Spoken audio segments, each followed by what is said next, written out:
This is the Fan Morning Show with KB, JB, and Jeff. The Knicks lead by 15. There's a three ball up top from Nesmith. Nesmith working the left sideline, lets a three-pointer go, and he connects from out on the left side. Down to 36 seconds to go. Wow. Nesmith is a machine as he hits a three, catch and shoot from 35 feet up top. Across the timeline, left edge. Nesmith's been unconscious. This time his three from the left edge cuts the New York lead down to 2. Try to compose yourself when the Pacers hit this game winner. All right. He made the second. It's a 2-point game. Bring it to length, fellas, and hit a three. 2-point game, 6 seconds to go. Halliburton driving. He's in the lane. He nearly lost it. He backs up and unloads a three. Oh! That did not happen! It hit the back of the rim. It popped high into the air, and it dropped gently through the net. And goal! He got it! He tried to give your choke sign to the Knicks, and the game's not over. Wow. Nembhard will play it in, and he'll get it to Toppin, who hands it back to Nembhard.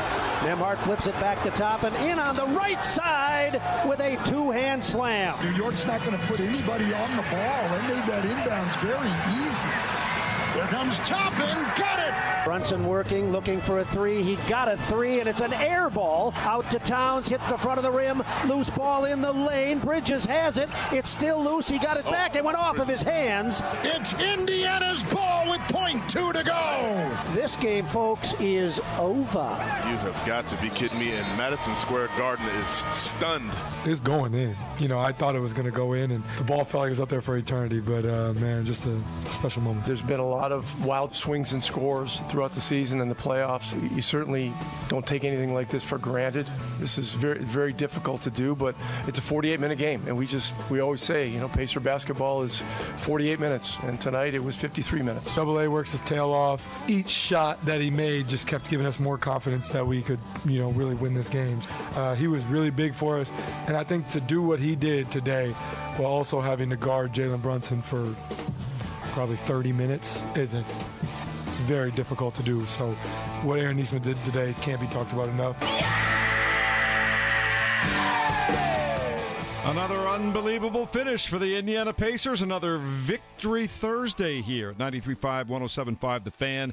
A day of great celebration for sports fans in the city of Indianapolis, the state of Indiana, but also very somber today, too, as we note the passing of Jim Irsay, the owner of the Indianapolis Colts. We'll be talking about both of these things all day long here on The Fan. Good morning, everyone. Good morning, James Boyd. Good morning, Kevin Bowen. Good morning, Mark Dykton. So much to get into just over the last 12 hours in the world of sports. We will get to the Pacers momentarily, but seismic news in the city yesterday, Kevin Bowen, with the announcement that Jim Irsay, the owner of the Indianapolis Colts, had passed away at the age of 65. Rest in peace to one of the more influential people the state has ever seen. Thoughts with Carly and Casey and Kaylin and Pete Ward and so many people within the Colts organization, his 10 grandchildren as well. I hope we properly meet the moments, and I say that plurally, with the show today. I don't know if you caught the intro right there from Mark Dykton, but, you know, a subtle song choice there from The Who, I think kind of speaks to what we'll try to do over the next 3 hours. But, what Jim did for our city, and we'll feel that for years and years to come. Just an incredible, incredible heart. And I think that's probably my lasting memory of him, of all the stuff never saw the public light and what he did for people behind the scenes. So, again, I hope we can give proper attention. And when it's time to talk Pacers, meet that moment. When it's time to talk about the life of Jim Irsay, meet that moment. And, I mean, on a day where, you know, Roger Penske fires the equivalent of his offensive coordinator, defensive coordinator, and quarterbacks coach the week of the Super Bowl, that will get like 30 seconds of airtime today as we talk about, certainly, as you said, Jeff, great celebration last night in the sporting event, but also a great morning and one of the most influential people the state has ever seen. I do want to pass along one personal story with Jim Irsay. Kevin, you remember 5.5 years ago, I had a massive heart attack.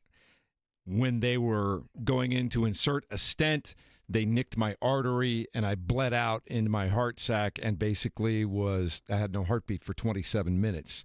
Up at IU North, they kept with it. They got it started 3 times, then it went back, and finally they life-flighted me to Methodist. I spent the next 10 days at Methodist, and I don't know if I've told this story a ton. Maybe a few people know it. Jim Irsay was the very first person to reach out from me and make sure things were going okay and say, hey, we're thinking about you. Not the Indianapolis Colts, Jim Irsay. That's the Jim Irsay that I choose to remember. He had his demons. He had his battles. He had all kinds of problems. We know that. But I don't think anybody could ever question. You've been here a couple of years on the beat, James. I don't think anybody can question that he wanted to deliver a winner to this team, to this city. He wanted Super Bowls. He had the same passion for his team that the fans did, and he had a heart of gold, a big heart that sometimes got in his own way, but he had a huge heart and a man with a very complicated list of things going on around him. But at the end of the day, I'll always think of him as a kind man with a big heart that wanted to try to do the right things, that just was his own worst enemy sometimes. Yeah, I think that's a good way to put it. I would say complicated is a word you can definitely use for Jim Irsay, but you talk about the joy he displayed. I obviously haven't been around that long, but I did have a chance to get to know him on a somewhat personal level. I've had moments where it's just me and him talking one-on-one, or I had a question about a player on the team or something regarding the franchise. And, you know, I don't know how many reporters get an opportunity to go directly to the team owner for his input. And that was the case probably prior to like the last year or so. You know, last year or so, it kind of tapered off probably because of his health. But before that, I mean, it took a couple months to earn that respect and that trust. But once he let you in, he let you in. And he would let you talk about certain things. And what I always loved and respected about him as the person was the mental health outreach. I've been outspoken about this myself. I've dealt with things in my own family, things in my own personal life, dealing with mental health and making sure that you be kind to your mind. And he was someone who I thought, here's a billionaire saying, I have these big feelings and I have to deal with these in a certain way. So I always respected that. And then the last thing I'll leave it on before we get, move on to the rest of the show and let you all weigh in as well. Little people have big feelings.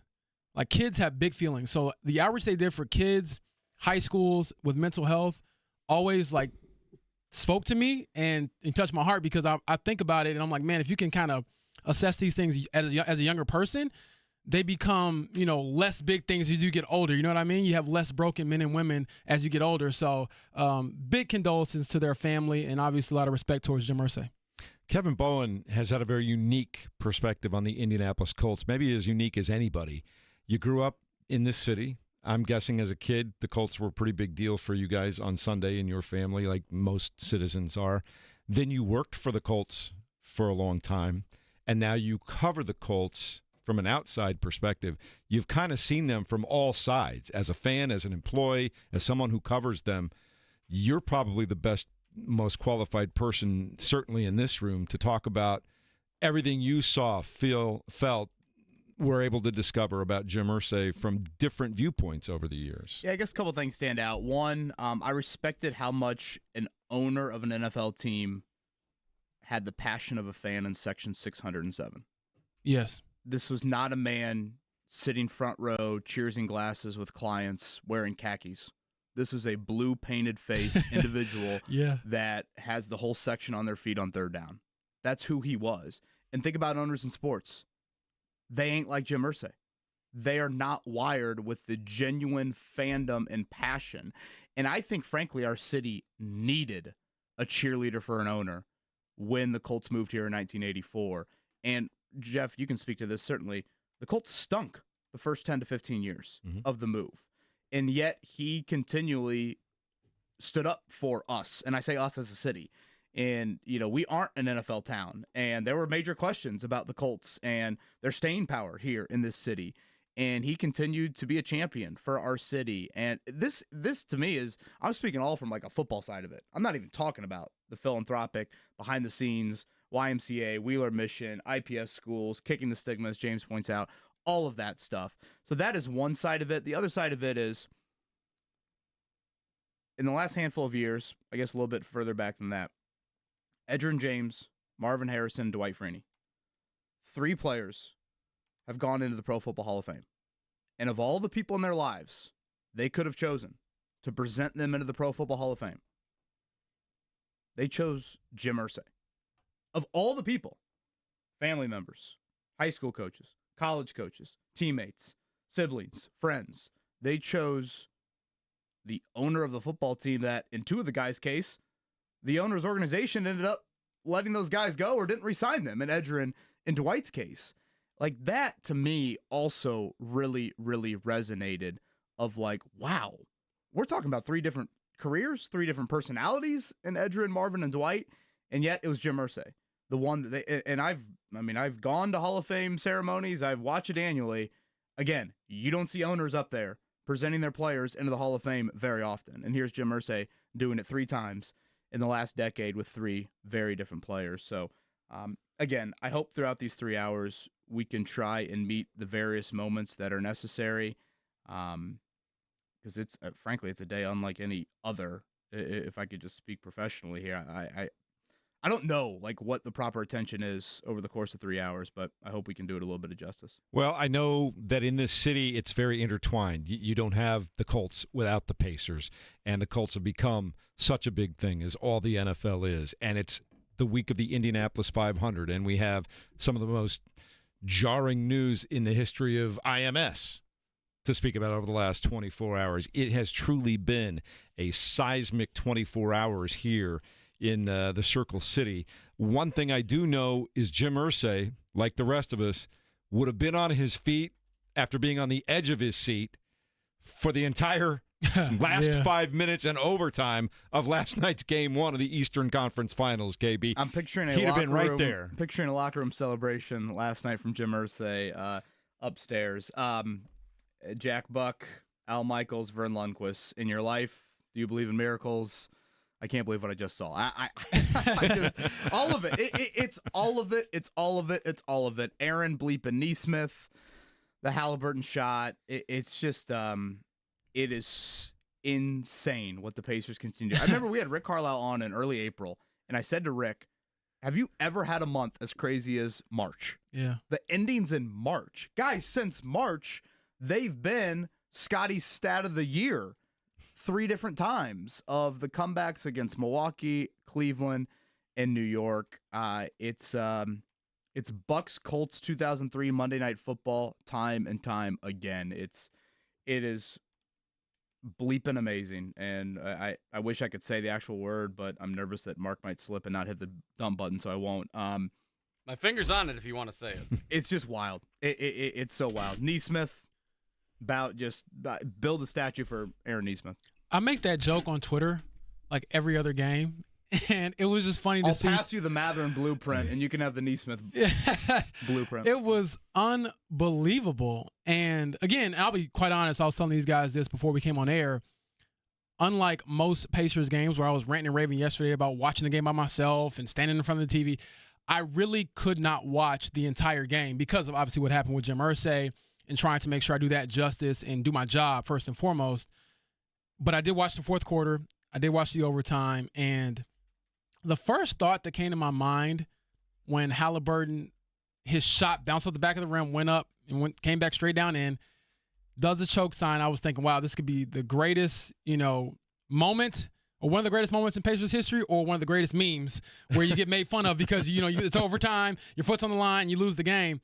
But after they won the game, I was just thinking, how right do you have to be living for that to happen? I'm like, this guy has the best karma of all time. Like, seriously. And it's not that these shots are lucky. That one was lucky. I know he said I expected to go in. That's luck, and it's fine. Better be lucky than good sometimes. But to meet the moment time and time again in this fashion, even if you're taking good shots, these aren't crazy, wild, half-court shots. You're bound to miss one every now and then, but they continue to do this, and that just blew me away. So, 1, how right do you have to be living? And then 2, this feels like, Jeff, they have to win. Now the Knicks have to win 5 games in this series to get out of it because you gave 1 win away. That was unbelievable to blow a lead like that in that fashion after having a 43-point performance from Jalen Brunson. And Karl Anthony Towns did what he does against the Pacers as well. And correct me if I'm wrong, because the sequence is a little fuzzy right this second. Previous to the game tying shot that forced overtime, didn't Halliburton just airball a 3 right before that?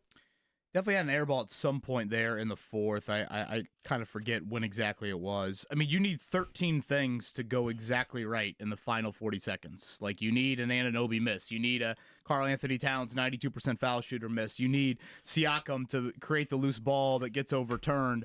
All of it. And, guys, I thought a sneaky play in overtime. I don't know if it was a goaltend, but Turner's block. I mean, that's Brunson at the rim laying it in to go up 6. All of a sudden, Turner, who hasn't played in seemingly a full quarter, makes a block. Who knows what that call should have been, would have been. All I know is it was called a block. Nemhard comes down, toes behind the line, 3-ball, game on. It's just these are the wildest comebacks ever, and I don't say that hyperbolic. Like, it is. Yeah. Like, It's I really insane. mean that. It is serious. Like, there are stats to point to that. We are witnessing something we will never witness in sports, and it's happening to our team in our market. And can I say this too, to your point? Aaron Nesmith, we were at practice a couple days ago, Kevin, and I believe I got a chance to ask Tyrese, hey, Aaron Nesmith's shooting has been incredible. And it's the movement shots, it's the contested shots, it's the open shots. He makes shots. He has gone from being a good shooter to an elite shooter in elite moments. Like, that was unbelievable. And I just got a kick out of Charles Barkley after the game. He's fresh as a daisy. Fresh as a daisy. And that's what it felt like. I mean, like, this dude never gets tired. He makes shots. He defends his butt off, and he never complains. And I know it's a cliche, but he fits Indiana so well with the blue-collar nature, the hard-nosed underdog, whatever you want to call it. He is that. He is the embodiment of that. And I think the team embraces that too. And what impressed me the most, beyond the lucky Halliburton shot, the Aaron Nesmith threes in the fourth quarter, and the 20-point fourth quarter, your toes on the line. You think you won the game. Everyone's losing their mind. You compose yourself. You go back and forth in overtime, and you still win. They're tougher than every other team so far throughout the playoffs that they've faced. And that, to me, was the epitome of it, because you can go through some emotional highs and lows and blow that game and really be feeling it today, but you have them feeling that because you composed yourself and pulled it out. All right, quick timeout. We will be talking about the life and times of Jim Irsay throughout the day today, passing away yesterday at the age of 65. Another unbelievable comeback for the Indiana Pacers as they win Game 1 of the Eastern Conference Series. And here and there, we'll sprinkle in a little Indy 500. It is a very busy day. As I've mentioned before, I don't know another word to describe it other than, in Indianapolis sports history, a seismic day. And we'll talk all about it next on 93.5 and 107.5 The Fan.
93.5 The Fan.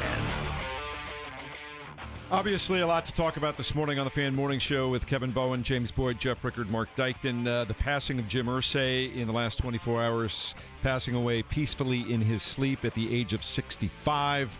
We'll be talking about that throughout the morning and all day long here at 93.5 and 107.5 The Fan. Certainly a major towering figure in the world of sports, not only in Indianapolis, but in Indiana and all of the National Football League. So rest in peace to Jim Irsay at the age of 65. Also last night, it was a game that delivered on all counts. The Indiana Pacers trying to run the New York Knicks ragged, trailed for most of the game, but late overcame a huge deficit in the final minute and 25 seconds to win it in overtime, 138-135. Unbelievable. We'll detail all of that coming up in just a moment. Tyrese Halliburton had 31 points and 11 assists, including the game-tying 2 near the end of regulation to force that overtime. Later on tonight, Minnesota takes on the Oklahoma City Thunder. We'll talk about all of these things. Also yesterday, real quickly, KB, Roger Penske firing most of the leadership team for all of his Indy cars, the 2 of them that were relegated to the back of the field after failing to pass inspection, and an issue that seemed to have been going on for quite some time. Yeah, I mean, this is I made the analogy earlier. Imagine an NFL team firing their offense coordinator, defense coordinator, and quarterbacks coach the week of the Super Bowl. It's kind of what's just happened, yeah. Wild. I do respect the reaction from him, though. In IndyCar, he had some comments with Jamie Little from Fox. I respect him fielding the questions, answering the questions.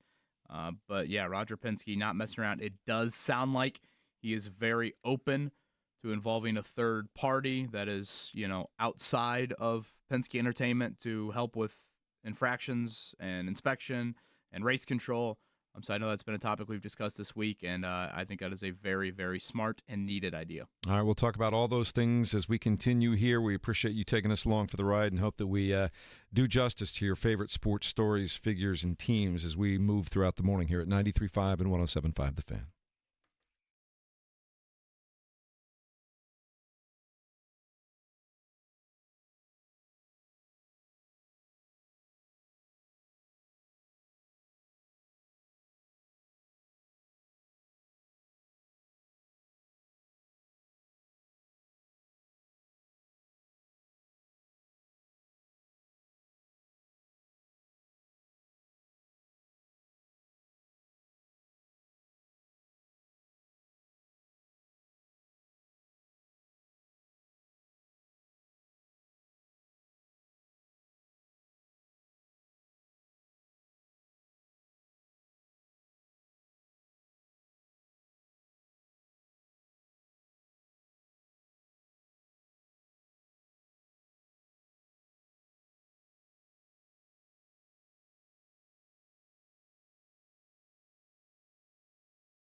You're listening to the Fan Morning Show on 93.5 and 107.5 The Fan. Hey, good morning. I hope your Thursday is going well. Thanks, as always, for being a part of what we're doing here at 93.5 and 107.5 The Fan. If you were just locked into the Pacers game last night and you haven't seen or heard a lot of outside news or anything else going on, we're sorry to inform you about the passing of Jim Irsay, the owner of the Indianapolis Colts, yesterday. By all accounts, passing away peacefully in his sleep at the age of 65. Kevin, that's the other thing that strikes me. 65 isn't all that old. It didn't seem 65. I think we knew that. I knew that in my head, but seeing it on the paper again, you're like, man, that's just way too young. I believe 3 weeks shy, I think, of his 66th birthday. So, again, with Carly and Casey and Kaylin, thoughts to the three daughters, among many others, Pete Ward and Jeffrey Gorman, and so many Colts employees and the 10 grandchildren. I thought Herb Simon's statement really had me wanting to just almost, and I guess I will share it right now, but I wish I had these profound words, but let me just use Herb Simon's statement. Herb released this last night, through the Pacers. Deeply saddened by the passing of our dear friend Jim Irsay. Jim took the time today to cheer us on. He was more than the owner of the Indianapolis Colts. He was a transformative figure in our city and state, a passionate advocate for the community, and someone whose generosity, vision, and spirit touched countless lives. Jim helped shape our city into the sports capital it is today, and his legacy both on and off the field will continue to inspire us in generations to come. That was Herb Simon's statement yesterday, and if I could throw one more statement on a far different scale, I actually thought Robert Kraft had a really profound statement as well, the owner of the Patriots. Jim brought a unique spirited energy into the room and an unmistakable presence. Jim's boldness defined his legacy, not just as a steward of the Colts, but as someone who never shied away from being unapologetically himself. His contributions to our league and his compassion for his community will leave a lasting mark. Yeah. Two very different individuals in terms of the interactions with Jim Irsay, and yet I read both of those and had myself nodding my head at both of those statements. So, I just thought, whether it was Herb Simon speaking more from a local level or it was Robert Kraft speaking more from, a competitive level, I thought both of those spoke to exactly who Jim Irsay was. It's funny when you bring in the perspective of other NFL owners. We all remember a couple of years ago when it was Jim Irsay who was the voice that loudly proclaimed that the NFL just didn't have room for guys like Daniel Snyder. And at the time, nationally, a lot of people are like, oh, that's great coming from the guy who's had the problems that he's had or whatever. But what they didn't understand behind the scenes is Jim Irsay spoke for about 30 other owners that weren't speaking up at that point in time. And I've heard from a couple of those owners and representatives from those owners that he was the voice that everybody was kind of wishing, man, I'm glad somebody stood up and said that, because that's how we all felt. Yeah, you know what? I always respected that he spoke his mind. And from a football perspective, there were certainly times where I was like, man, this is kind of crazy. For example, one of my first interactions with Jim Irsay was when Frank Reich got fired and they had the impromptu press conference. They announced Jeff Saturday as the coach, and I was thinking, this is the most bizarre team with the most bizarre owner I've ever seen in my life. But at least he would speak on his decisions. I didn't always agree with them. I'm sure some of the listeners will say, yeah, I would, kind of disagree with a couple of decisions throughout the seasons, or maybe more than a couple. But at least he would stand on what he did and spoke about it. I think one of the more frustrating things as a fan of a team is when your owner doesn't talk.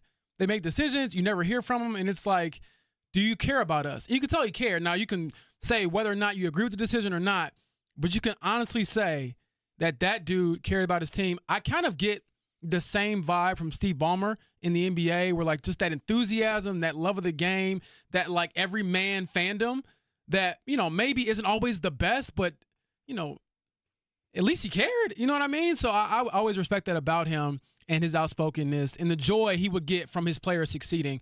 I go back to this, Kevin. You were there for this. End of the season. Colts close it out against the Jacksonville Jaguars this past year in overtime. Ryan Kelly, we all know it's his last game. That is pretty much set in stone.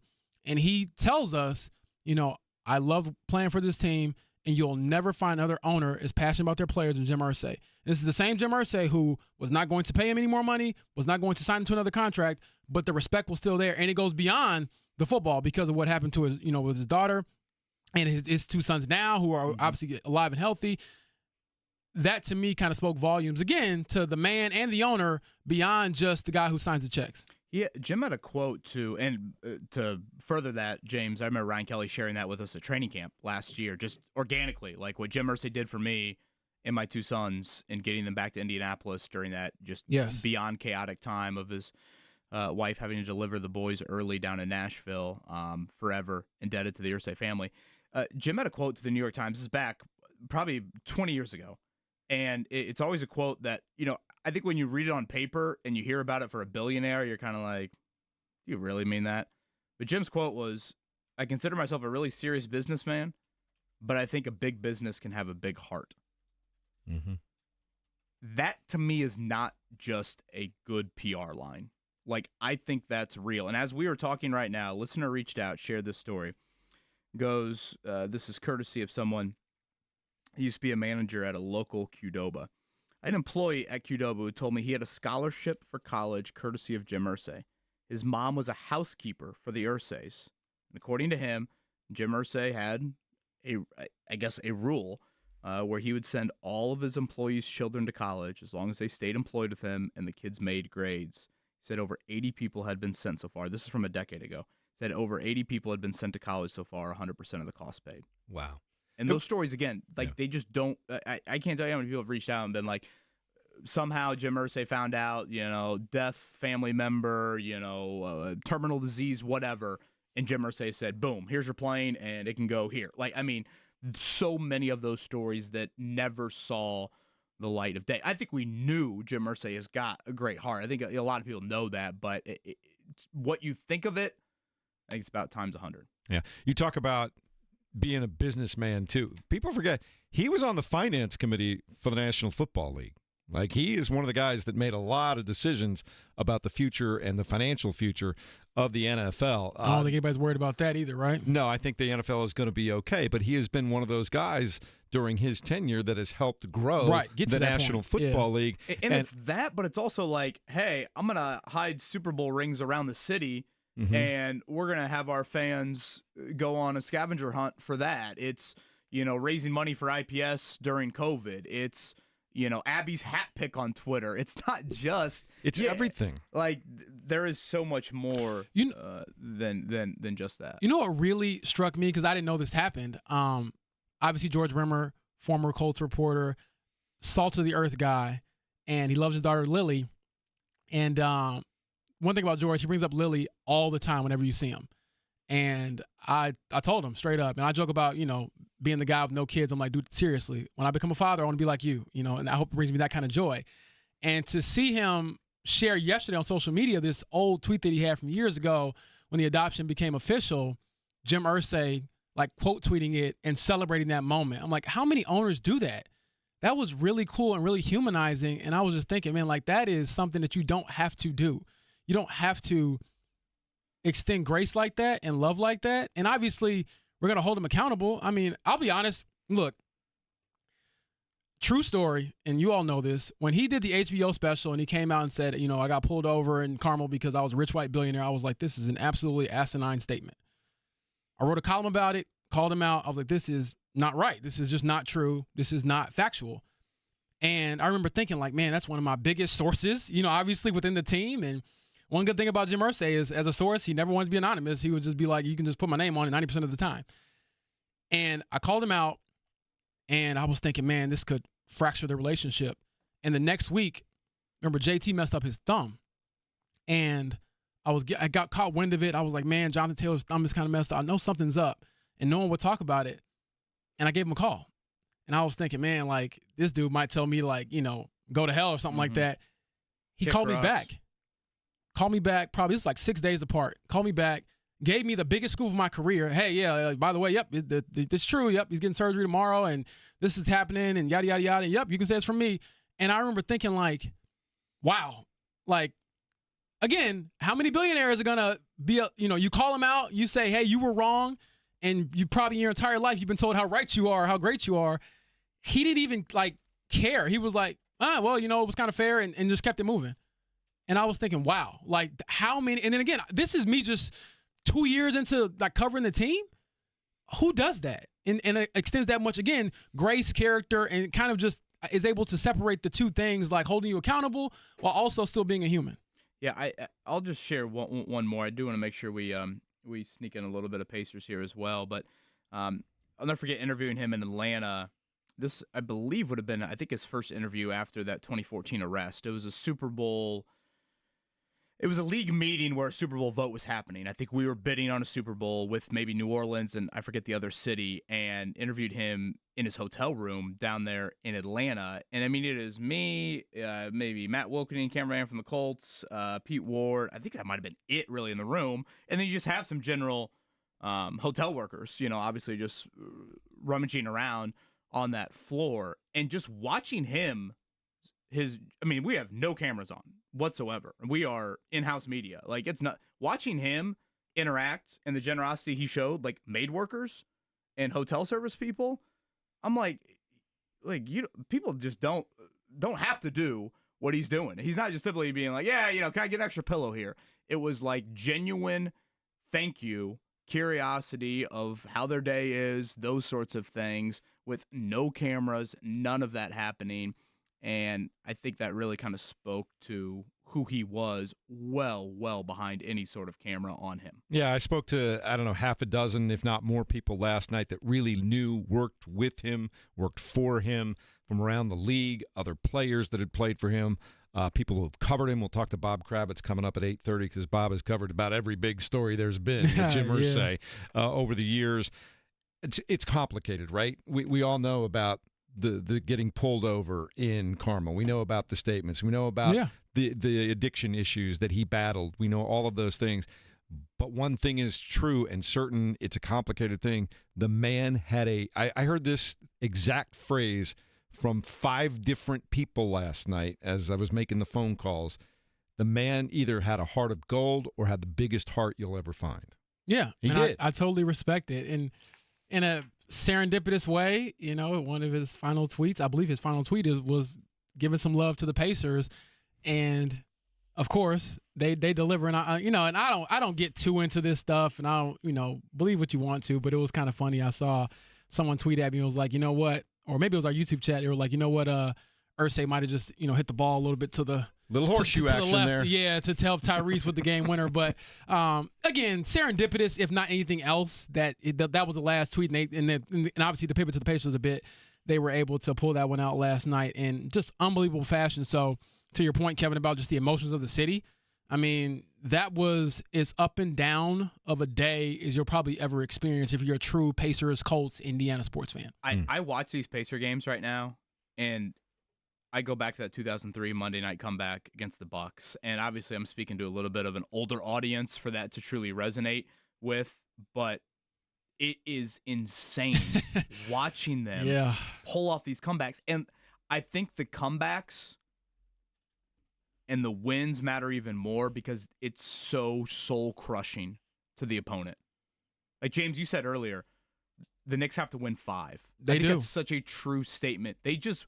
And I say wasted because they're down 1-0. They just wasted a 43-point game from Jalen Brunson. A highly efficient 43-point game from Jalen Brunson. Remember what I said? He has to be perfect for them to win. Correct. And he was, and they still didn't win. And, I picked Pacers in 5, and a big reason why I pointed to game 1, I said, guys, this is the most pressure the Knicks will have all series. It's the freshest they'll be. They also have home court. You watch Karl Anthony Towns starting to limp a little bit late in that game. That stuff just adds up. And for the Pacers to rip your heart out with that type of win, like they did when Donovan Mitchell had some big nights, like they did when Giannis had big nights, it's almost like they're up 1-0, but they're up more than 1-0. Yeah. It feels like with that nature to how they pulled that off last night. And it feels like the emotional piano is on the back of the Knicks right now because you blow a game like that, that big a crushes piano you. as that Purdue drum is on their back right now with how they were able to pull that off. And all the Neesmith heroics down the stretch, certainly the Halliburton shot as well. It was interesting hearing Halliburton talk about that final possession after the game. he was thinking a little bit more too. Right. And if you go back and you watch the play, Mikal Bridges, I thought actually did a nice job. He knocked that ball loose as Halliburton is going inside the arc. Mikal Bridges does the kind of swipe behind, try to knock the ball loose, and it I don't know if it comes out of Tyrese's hands, but he certainly loses. It disrupted him. Yeah, it disrupted him is a good way to put it. And that would have been, if he stops right there in the paint and shoots that is some sort of awkward floater over Mitchell Robinson. That is not an easy shot. I would argue that's a harder shot than the shot he ended up taking. And once he lost control of it, he said that kind of almost whatever his thoughts, and then he drags those feet back out to behind the arc, and certainly he didn't get all the way behind the arc there, but that turned into the shot from the top of the key there, and of course, we all saw what happened after that. I did tweet it out. I hate to be harsh. I'm a little nervous. I could be talking to Jeff on this, but rules are rules. If you went to bed, you're not allowed to watch game 2. Oh, there was no going to bed last night. Last night was a 1 o'clock in the. I did think about you with everything that was going on last night. There was you'll appreciate this, James. It was a 1 a.m. to 4:45 a.m. sleep window last night. Well, you appreciate. I was telling the guys before the show, I was dead tired after that game, and obviously I hadn't really planned to do a lot of work late last night, so I knew I had to write a story on Jim Irsay. And we have plenty of stuff up at The Athletic from Zach Kiefer with the obit. We have Mike Silver, who weighed in and knew him very well. I'll have something coming in the next day or so myself. So I had to write a story, and I pulled a Jeff. Got up at 4:30 this morning, knocked it out before the show. I'm feeling pretty good right now. It's going to hurt a little bit later. But, it's all good until about 1 o'clock this afternoon. Yeah, exactly. But obviously, just a unique set of circumstances for the city. And going back to the Pacers, I mean, how could you not keep it on? Yeah. At this point, I'm just expecting them to do something spectacular. And the cool thing about it is in each one of these moments, I feel like the thread in between these comebacks is always Aaron Nesmith in some capacity. As much as it is Tyrese, Aaron Nesmith does like everything up until the moment, and then Tyrese has the moment. Yep. There's the saying on Twitter, it's always Halliburton. It's always Halliburton and Nesmith. Yes. Build a statue. You don't get the Halliburton shot that bounces off the rim without Nesmith looking like Steph Curry there. And James, you pointed this out earlier. The shot making from Nesmith, these are not like standalone threes after an offensive rebound. It is dribbling to his right. I mean, there are times I'm like, wait, was he trying to draw a foul hitting that three? Because it looks so unorthodox at times. They literally, I think it was when they were down 5, when Siakam forced the turnover that had to be overruled and the Pacers got the ball back. They literally ran a set play for Aaron Nesmith in that moment. Like not Turner, not Siakam, not Tyrese. It's for Nesmith. And look, there were some moments in the fourth quarter I thought, man, he is staying with Ben Shepherd and Thomas Bryant way too long. And if you want to believe Rick after the game, he said a part of why he stayed with Shepherd so long is he wanted to keep Nesmith fresh offensively. Now, boy, that thought didn't even cross my mind watching the game. And I don't know, maybe if Tyrese's shot doesn't go in, maybe we're speaking a different language at that point, because I thought it was almost as soul-crushing to watch Brunson go to the bench with 5 fouls, 94-92, and OG Anunoby goes 3, tough shot over Mathurin.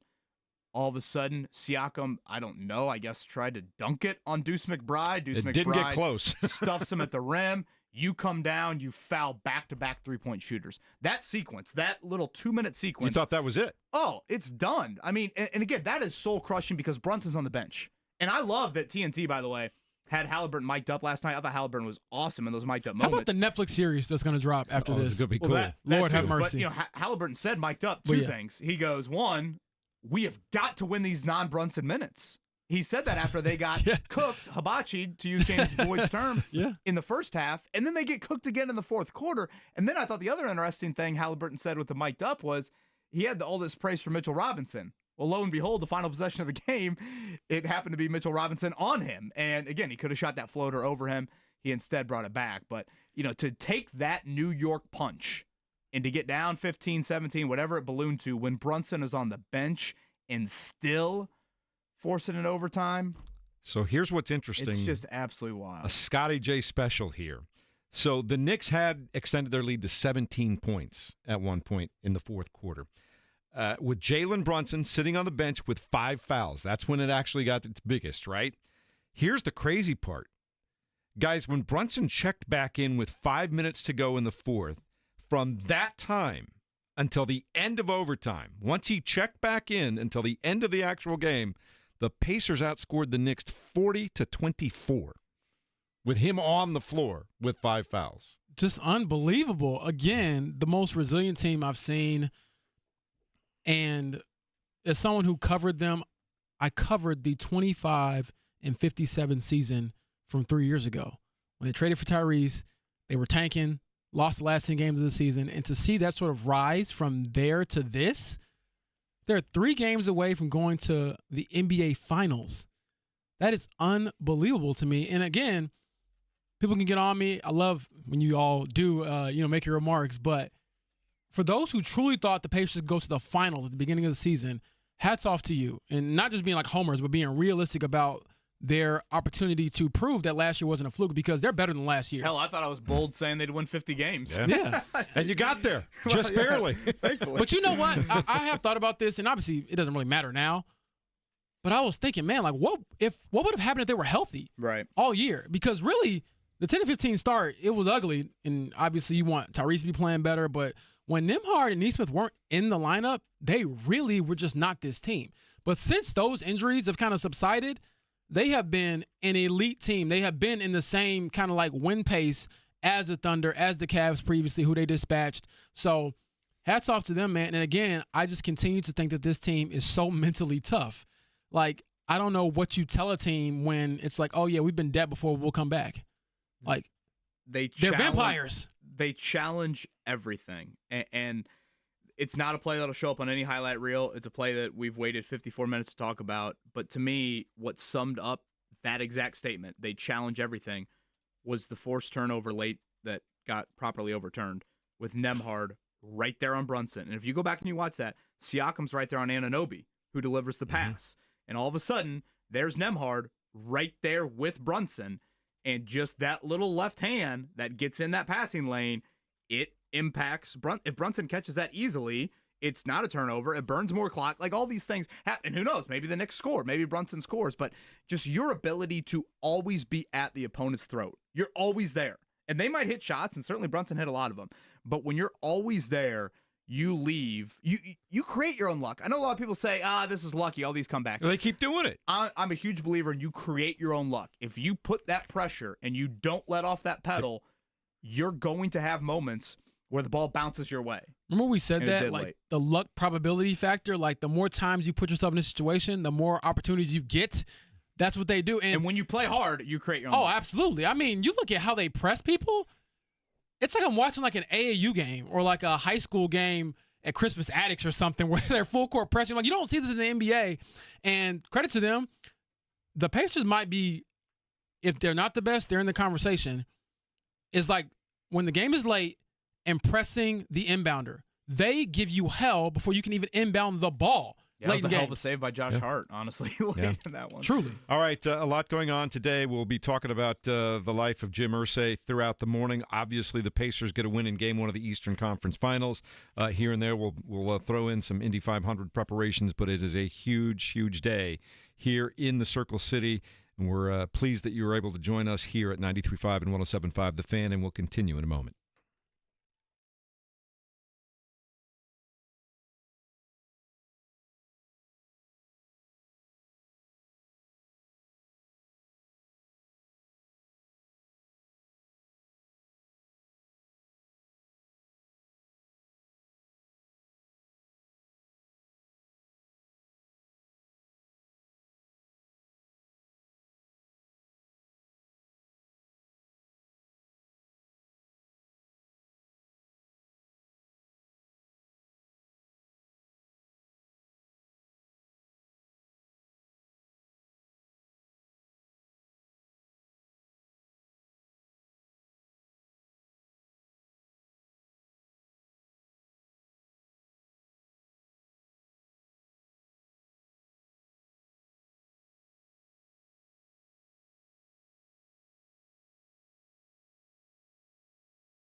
This is the Fan Morning Show with KB, JB, and Jeff. The Knicks lead by 15. There's a 3-ball up top from Neesmith. Neesmith working the left sideline, lets a 3-pointer go, and he connects from out on the left side. Down to 36 seconds to go. Wow. Neesmith is a machine as he hits a 3, catch and shoot from 35 feet up top. Across the timeline, left edge. Neesmith's been unconscious. This time his 3 from the left edge cuts the New York lead down to 2.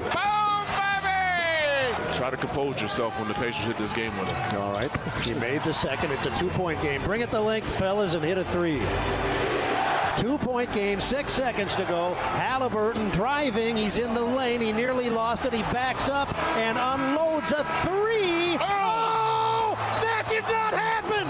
It hit the back of the rim. It popped high into the air, and it dropped gently through the net. And goal! He got it!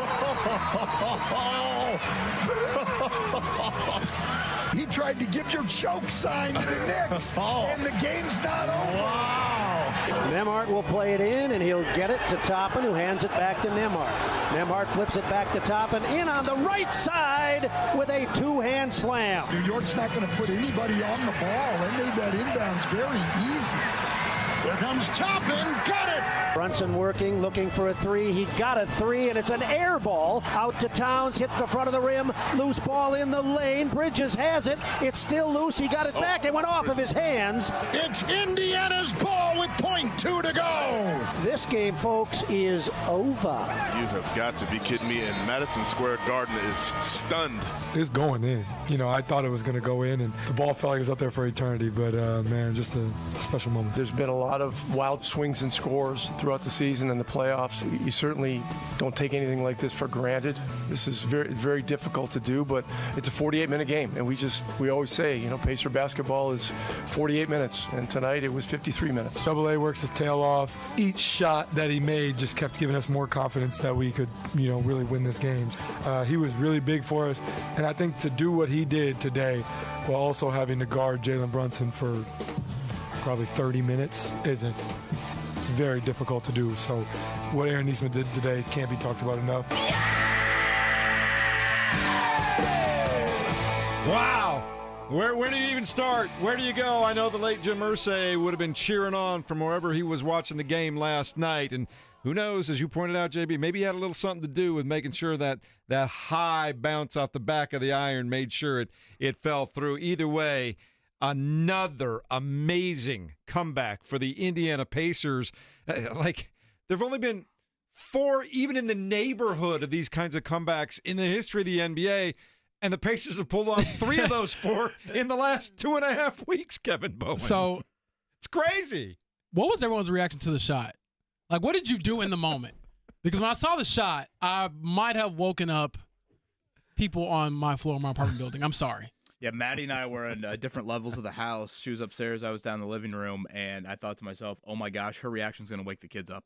Like, it was that loud. And again, I mean, she's under the cover. She was fully ready, you know, for it to be. Oh, I'm shocked she honestly hung in there through 48 minutes. By the way, Mark, great touch there on the reentry. For those, obviously, the Who there. Certainly a hat tip to the great Jim Irsay with that. But it was that ball seemingly was in the air forever. And I don't know. I had this weird feeling, James. I was like, there's no way that ball doesn't go in. Like, when it bounced, I was like, that ball's going in. I think we expect it now, don't we? That's how I am with the Pacers. I know a lot of sports fans are cynical. When that happens, they think to themselves, there's no way that ball's going in for their team.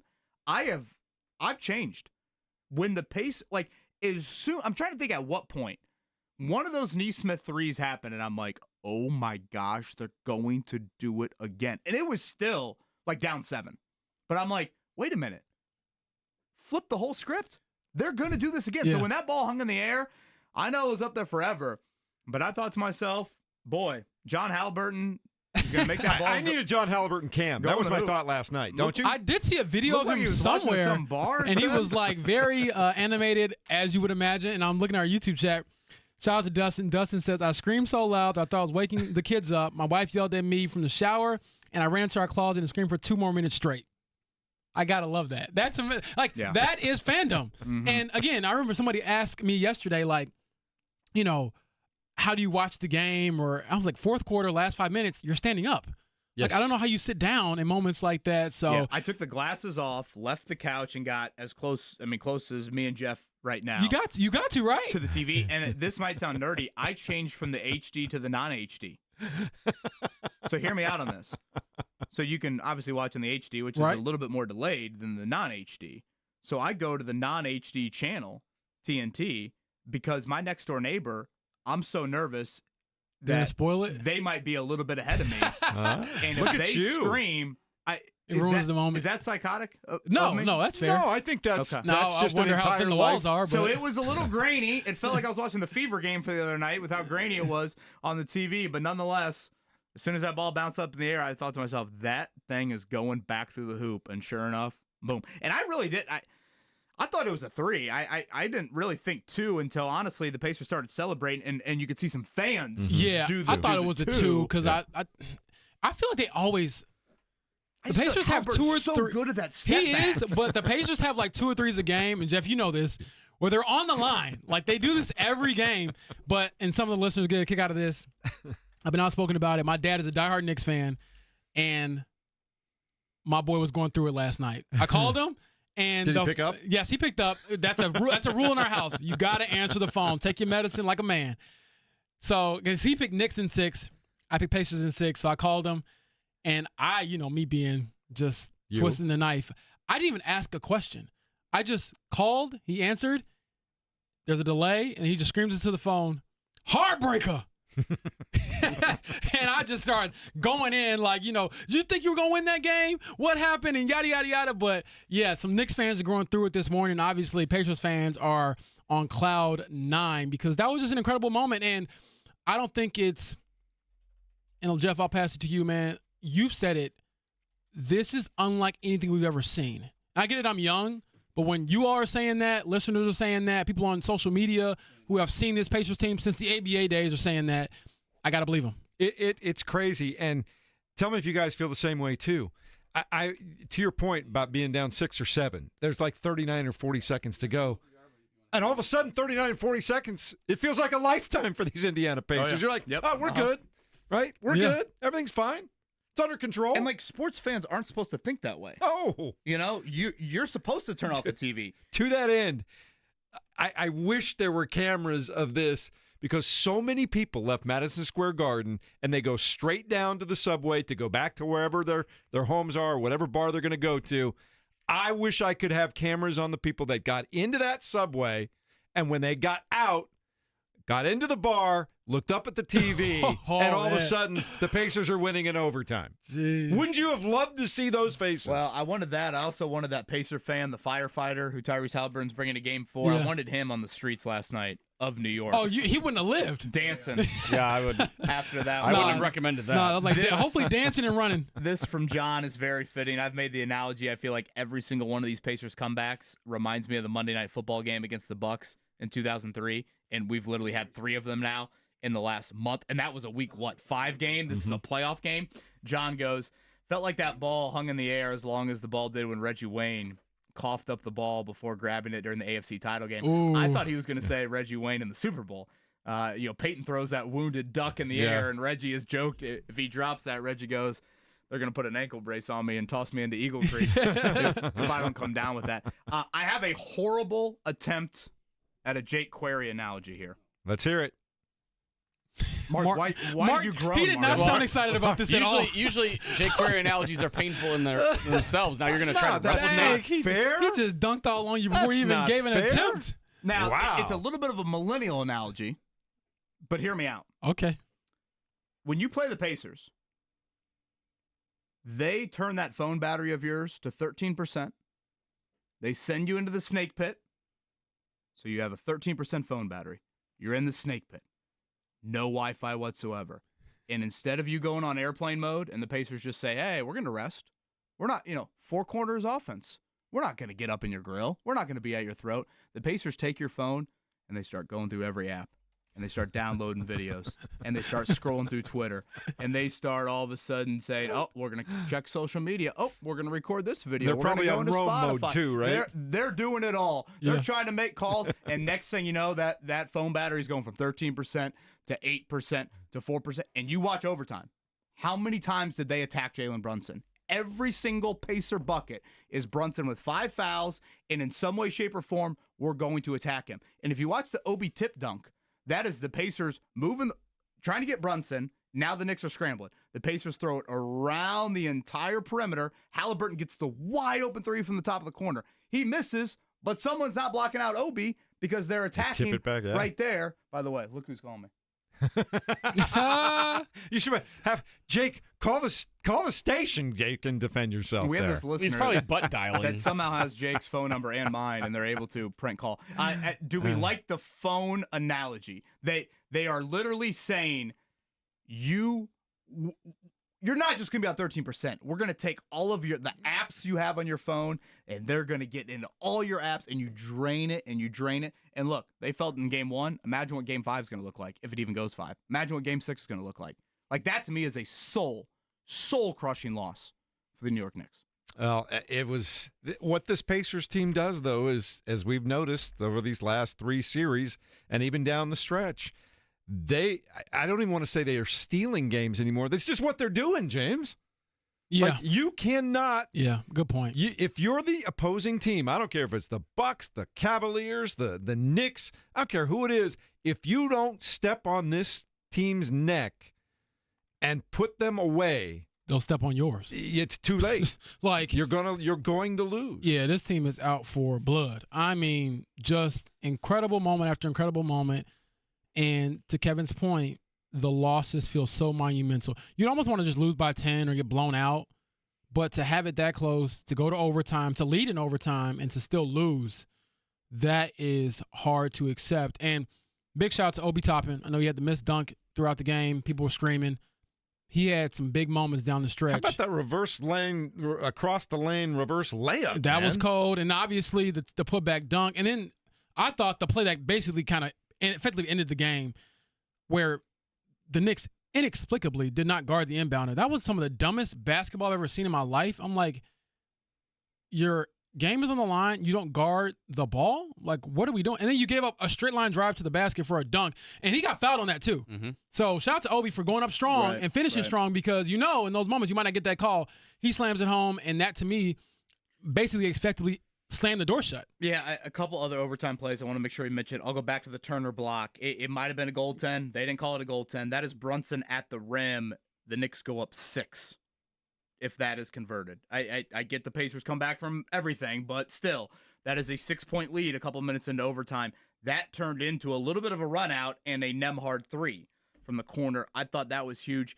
And the Halliburton finish at the rim through Josh Hart in overtime. Mm-hmm. Which I thought was good defense. I don't think it was a foul. No. But definitely not a foul. I think they were so... I don't know if I've seen Halliburton do that. Like, I think Halliburton does... Yeah. I mean, Halliburton's game is built on finesse. I mean, that's what it's built on. And it's, he's frankly a magician with the ball in his hands and the ability to create the step back and all of that. Halliburton at the rim... No, we don't talk about that, let alone through Josh Hart with some awkward sort of physicality there. No, I mean, to your point, James, I thought it was verticality from Josh Hart. I thought it was good defense, but that was a big boy play from Tyrese Halliburton, and just a little bit more of like, yeah, that's somewhere in this bag. I don't bring it out a whole lot, but with the game on the line, here you go. I thought it was amazing instincts, because you could kind of see the Knicks were getting wary of all the threes and everything else. I think he saw that little hesitation on the perimeter by the Knicks, and he said, it's there, but I got to take it now, and I got to take it strong. I just thought that was amazing instincts on his part. And the Pacers win game 1, 138-105 in overtime. Just an amazing, amazing night. And, of course, just before the game started, we had learned of the passing of Jim Irsay, the Colts owner at the age of 65. And so I'll be honest with you guys, I didn't pay close attention to the first, 12, 15 minutes of the game. It was in front of me, but I was on the phone all the time. But the one thing I did notice at the beginning of the game is I was talking to former players and other general managers and former general managers and people like that. I was watching the game without really listening to it, and I thought, I don't know if the Pacers have missed and they're only up 4. What's going on here? Yeah. It was weird, right? I kept checking the score because, like you said, Jeff, I was trying to write stories, stand on the phone. Hey, editor needs this. Is this, story in? What's the plan for tomorrow? Like, just different things like that. Obviously, it's a huge deal, and it's something we have to kind of cover continuously. But, yeah, I was like, man, Miles Turner didn't miss a shot in the first quarter, and they're down, and they're still down. They're still down. And then that fourth quarter overtime happened where Aaron Nesmith really just gave him a shot in the arm, literally 20 points in the fourth quarter. And I believe the TNT broadcast said after the game, like Reggie Miller hadn't even done that in the playoffs for the Pacers. So you got somebody else who's writing their own story, and this might be a little too in the weeds, but I remember when Aaron Nesmith got traded to the Pacers, Bleacher Report put out like this meme of SpongeBob like handing over a paperclip, and that's what the Boston gave up to get rid of Aaron Nesmith. It was basically like a shot at him, and I'm like, man, he looks a lot more worthy than a paperclip right now. Like, that dude is a linchpin. He is a part of a key cog in this offense, and he's value-wise, he is the best role player in the NBA. I'll say that definitively. If you shoot like that for this long, like, and you defend like that, I don't know anybody else who's better value-wise as a role player. Bob Kravitz, by the way, going to join us here coming up in 10 minutes. Certainly we'll talk a lot about the life of Jim Irsay with Bob. I'd probably argue maybe besides Mike Chappell, I don't think anyone has been closer to him in the media market here than Bob over the years. I think one thing, I think back to last night and just the celebration from so many Pacers fans, that to me is a little bit reminiscent of how Jim Irsay owned. He owned as a fan. And I think Colts fans should be so appreciative of that. You don't get that often in professional sports where, to repeat kind of what I said in the 7 o'clock hour, Jim Irsay was the fan in section 607 with painted blue on his face and, chest bumping people on third down and, asking the crowd to rise to their feet on second down when some people were saying, hey, we only stand up for third down. No. Jim Irsay, was that fan, and the pure emotion that he brought, it also served us in this city because I think it was very necessary as an underdog role. But I think it was kind of important in the NFL landscape. Of NFL owners respected him. They respected the passion, but they also respected how much he embraced the rich history of the NFL. If you ever listen to Jim Irsay talk, he would often talk about the Maras, the Hallases, the Rooneys, the Hunts of the world, these NFL families, like they were his uncles, like they were his other fathers. And I think that was a very important thing that, first off, it was genuine from Jim Irsay, but also I think that helped give the Colts a little bit more of a prominent seat at the table in the NFL landscape.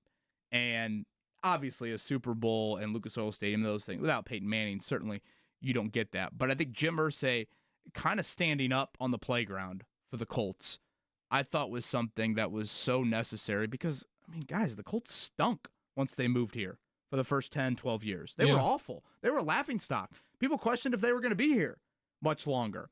And for Jim to kind of be the champion for our city, a non-NFL city, through that entire time. People were skeptical of Indianapolis as an NFL city. I thought which is crazy to hear because I'm like, now every sports event ever is here. Exactly. Yeah. But that presence, I think, was necessary. I don't know if another owner that maybe takes more of a backseat, maybe isn't as front-facing, maybe isn't as outspoken, isn't as boisterous, but yet he still had the respect of the league itself. It wasn't just everybody in those league meetings saying, who's the crazy fan owning the Colts? It's like, no, he's talking about our league with this just unbelievable, vigor and appreciation. Yeah. I think that was a really important balance that he helped achieve. There's a reason some of those, all the NFL owners and the commissioners put him on some of the most important committees that the NFL owners have. He had a voice and sway in the National Football League. I'll tell you more about it right here, right now. The Morning Checkdown on 93.5 and 107.5 The Fan. You're waking up this morning, and we deliver the news that Jim Irsay, the owner of the Indianapolis Colts, has passed away at the age of 65, peacefully in his sleep. He and his father, of course, his father brought the team to Indianapolis from Baltimore, but his stewardship brought 2 Super Bowl appearances, a Super Bowl win, brought the actual Super Bowl to Indianapolis one year, built Lucas Oil Stadium, championed the city, as Kevin was pointing out, on many, many, many continual occasions. James, he's a man that started in the organization working for his dad as a ball boy at the age of 15, did every possible job within the organization growing up that you can find, from selling tickets to helping the scouting department, to learning how to scout, to learning how to evaluate players, to the business side of things, to becoming the general manager and ultimately the controlling figure of the Indianapolis Colts. He did it all. He saw it all. He loved the league. He loved Indianapolis. He loved his family. He loved the citizens here. Yes, he had his issues and his own personal demons, but the man had a heart of gold, and you won't be able to find anybody that ever had an interaction with him that would say otherwise. I don't think I have to say more. Honestly, you laid it on pretty thick, and it's honestly warranted because of how he was, and as someone who did have a chance to get to know Jim Irsay on a somewhat personal level and exchange a few messages here and there beyond just the public eye. Always a class act when I was involved with him. Someone pointed out, and there's a million of these stories, but I will try to share them periodically throughout the show. A couple years ago, or I think it might have been actually last year, the Lapel Youth Sports League had a fire at their facility and lost all their equipment. Jim Irsay, boom, here's the money for New Jersey's new equipment, et cetera. I mean, that is just like 1,000th, 100,000th of a story that he has done over the years. And again, it's not like that's airing on the 6 o'clock news and leading it. It's just a thing that he wanted to do and always did. And I also remember during the pandemic, every day, sometimes twice, 3 times a day, he would hand out gift certificates of $250, $500 to somebody who would answer a trivia question, but he would do it for a local eatery establishment business to just try to keep them going and keep them happening during the pandemic. I don't know if you remember all that, but he does things like that all the time.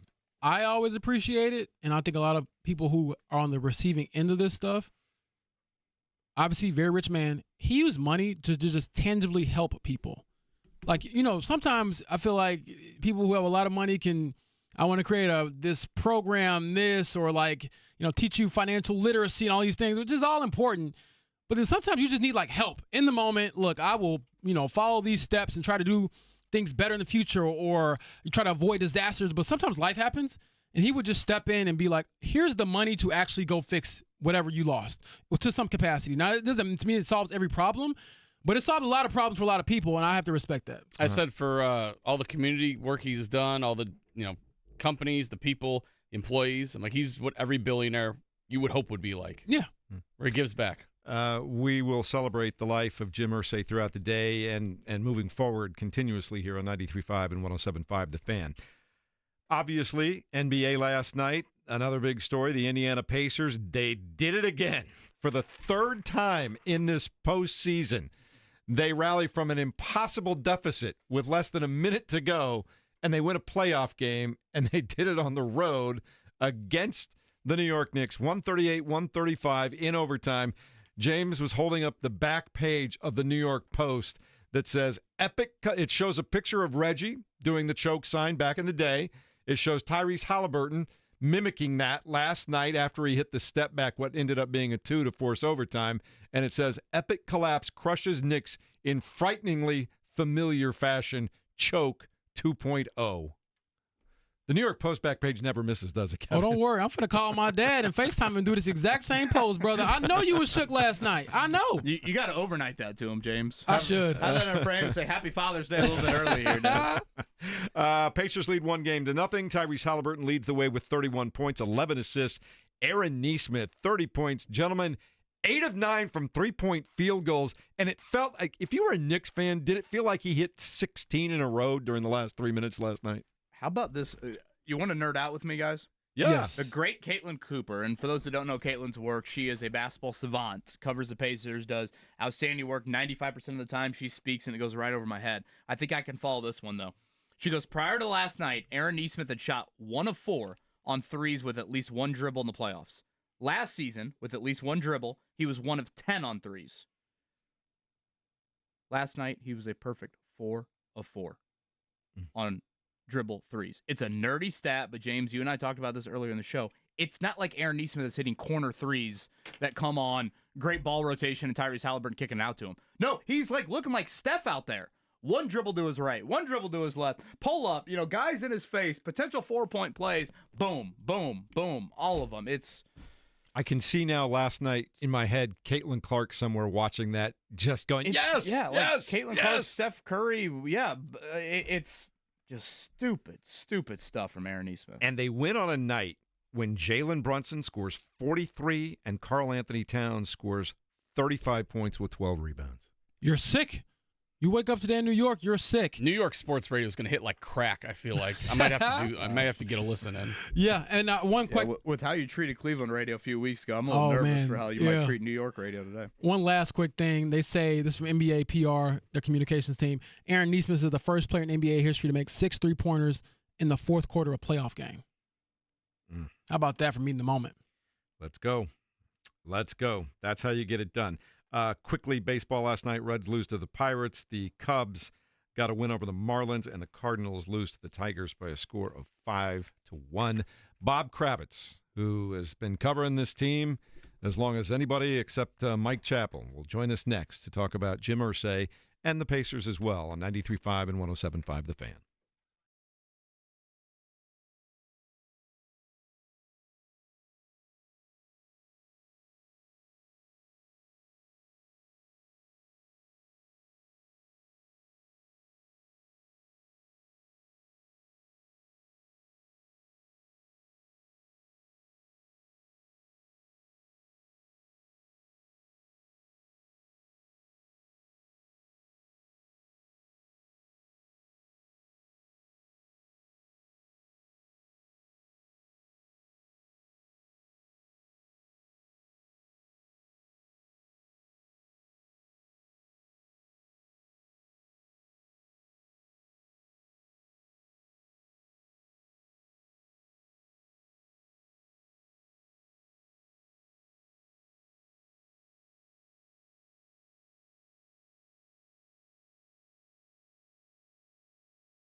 You're listening to the Fan Morning Show on Sports Radio 93.5 and 107.5 The Fan.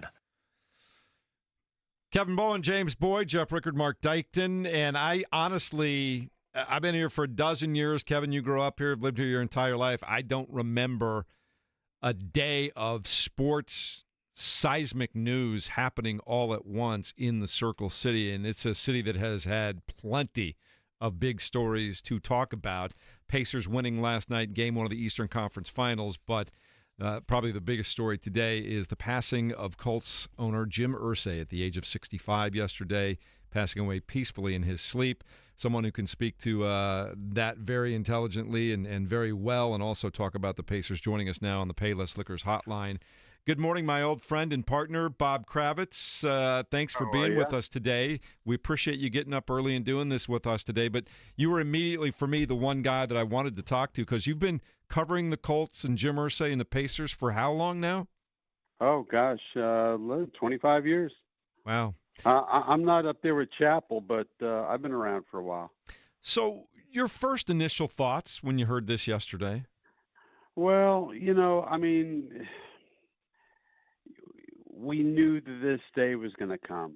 There was no surprise. Obviously, we all eventually perish, but you knew that Jim had has struggled his whole life with addiction.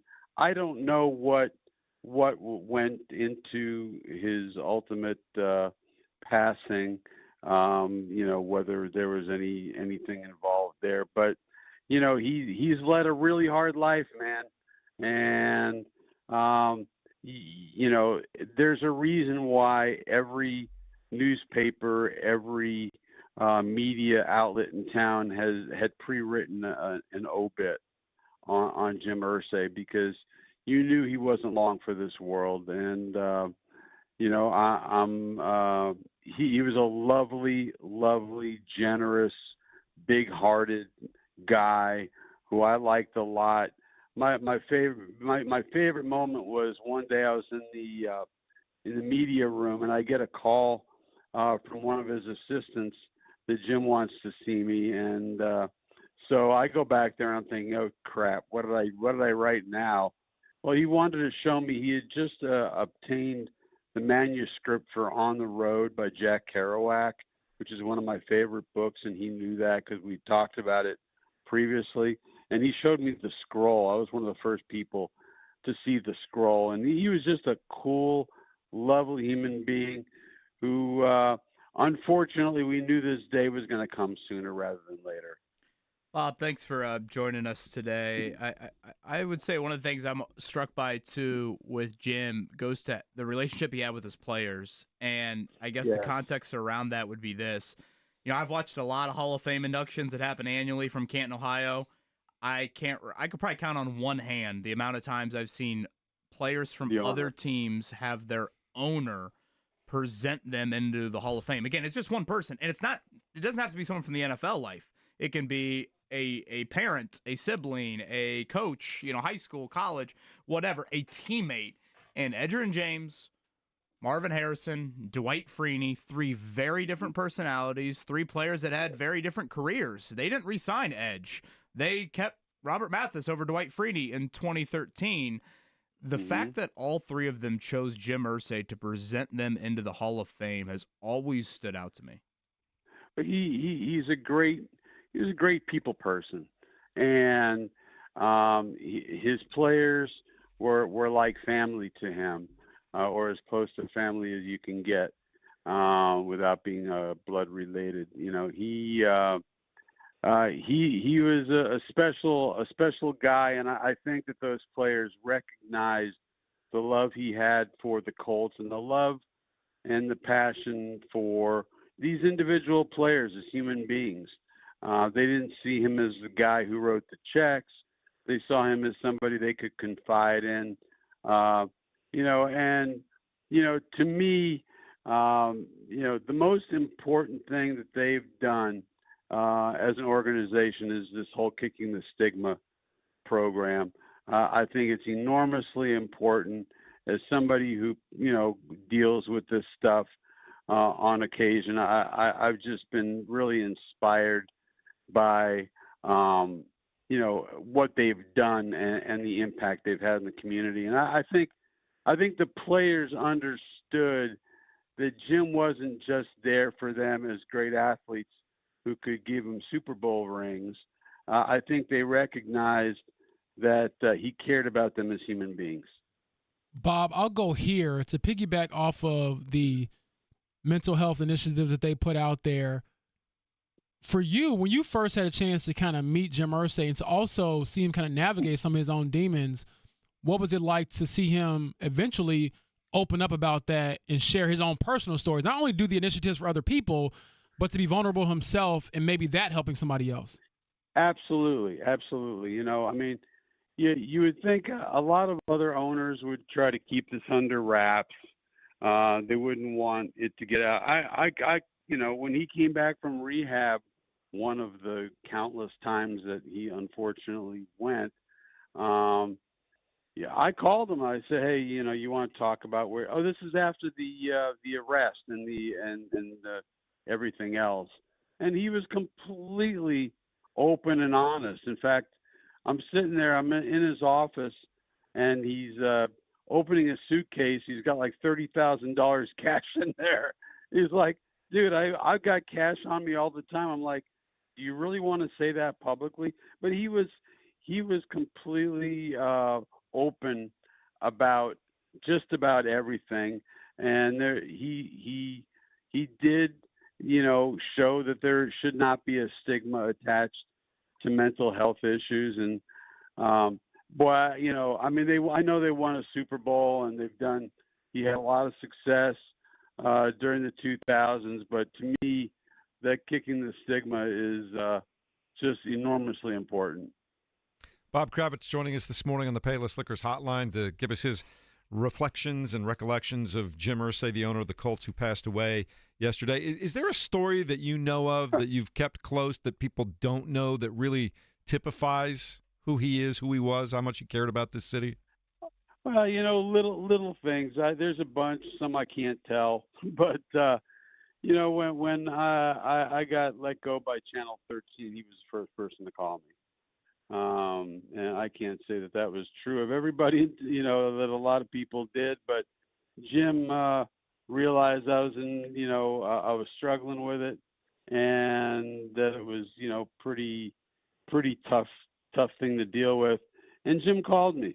And so, not a great story. I've got some pretty bizarre stories I'll tell you over a couple of beers someday, but that's one that sticks out to me. That meant a lot to me.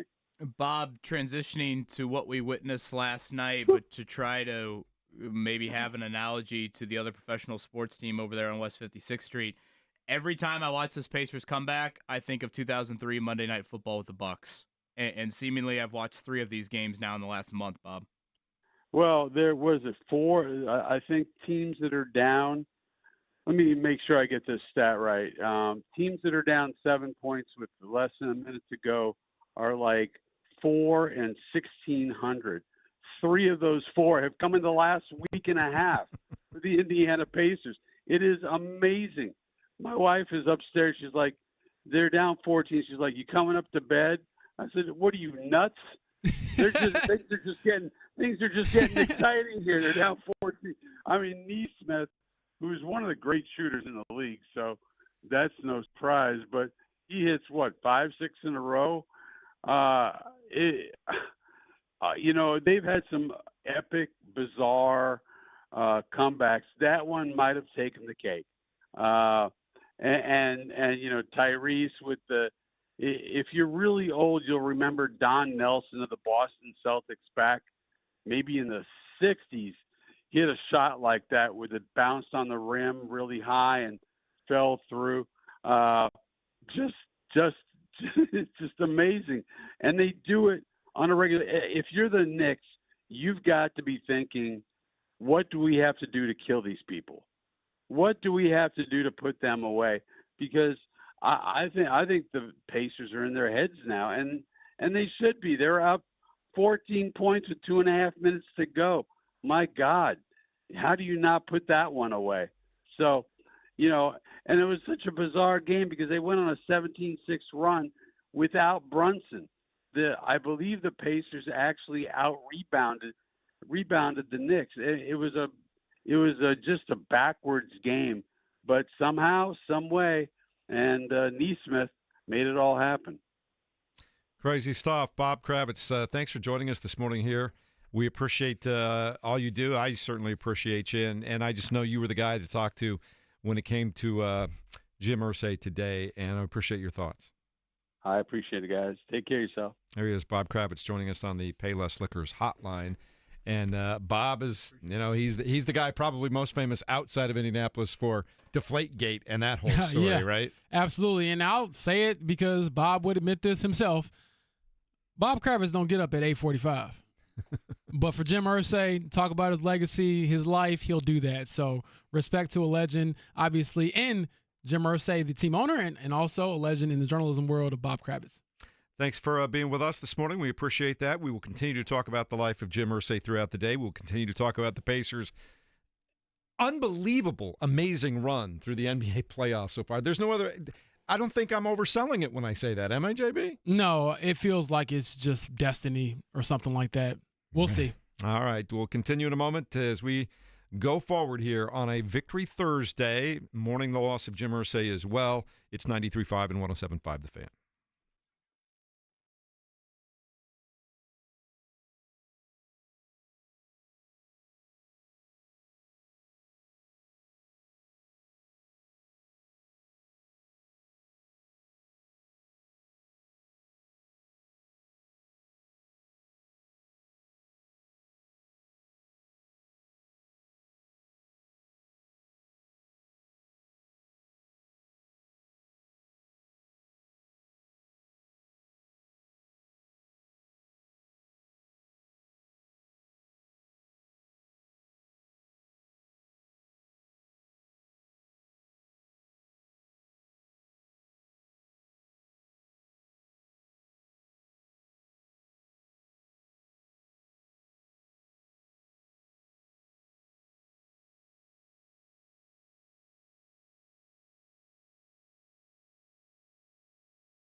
You're listening to the Fan Morning Show on Sports Radio 93.5 and 107.5 The Fan.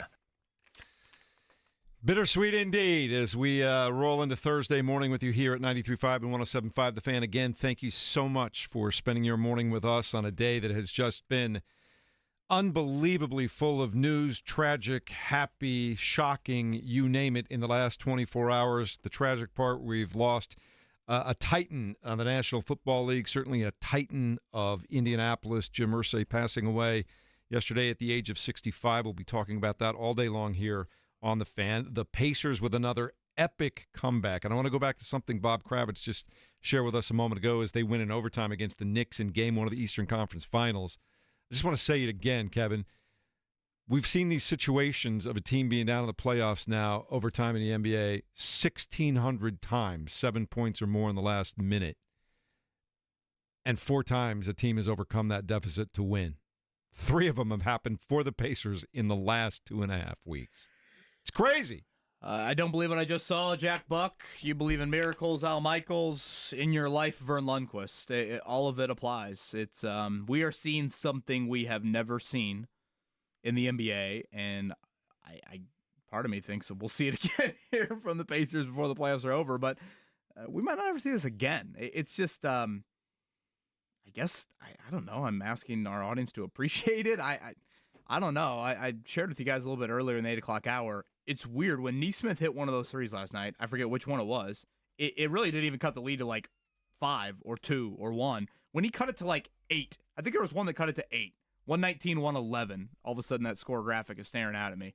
When he hit that one, I thought to myself, oh my gosh, they're going to do it again. And like, I legit, if you would have stopped me right there and said, who wins this game? I go, probably coin flip. The Pacers are down 8 with like a minute 30 to go. And I would have said a coin flip at that point. Like, they've created that feeling. Teams don't do the team you watch. No, we're naturally cynical sports fans. The team you watch shouldn't create that feeling. When the Halliburton ball bounced up in the air, I said, that ball's coming right back down through the net.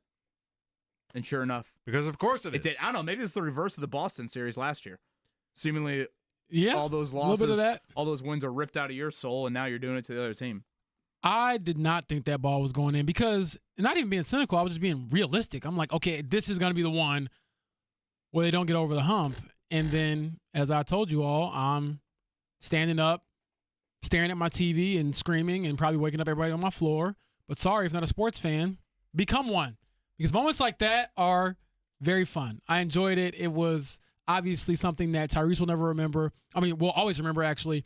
And what's funny about it is the moment he shared with Reggie, where he does the choke sign, and they showed the graphic of, or the screen grab of Reggie pointing to him like, yeah, we're in the Garden. I did that too. Now, obviously, to the Knicks fans' points, you want to make sure if you do that, you close out the series. You don't want to be coming, back like Reggie, and they come back and win. But all-time great shot. On an all-time great playoff run for this franchise, I think that's fair to say at this point for Tyrese Halliburton. Yeah, and let me be very clear. As much as I think this is unprecedented, we should celebrate it, all of those things, the Pacers can win the NBA title. And I said it at the start of the series. I think I'd be surprised if the Pacers weren't in the NBA Finals. Like, this is not plucky Cinderella. This is not feel-good story, boom, St. Peter's, Fairleigh Dickinson, UMBC, Davidson, whoever else you want to throw in there. This is a legit team that can win the NBA championship. So, yeah, in the immediate aftermath, it's shock and awe. But big picture, you're up 1-0, and it feels like you're up 3-0, frankly, on the New York Knicks. I think the comebacks have that big of an impact on the series. And I thought last night was vital for the Knicks. I thought it's the freshest they'll be all series. Look at Karl Anthony Towns limp around at the end of the game. Like that, just that scene right there.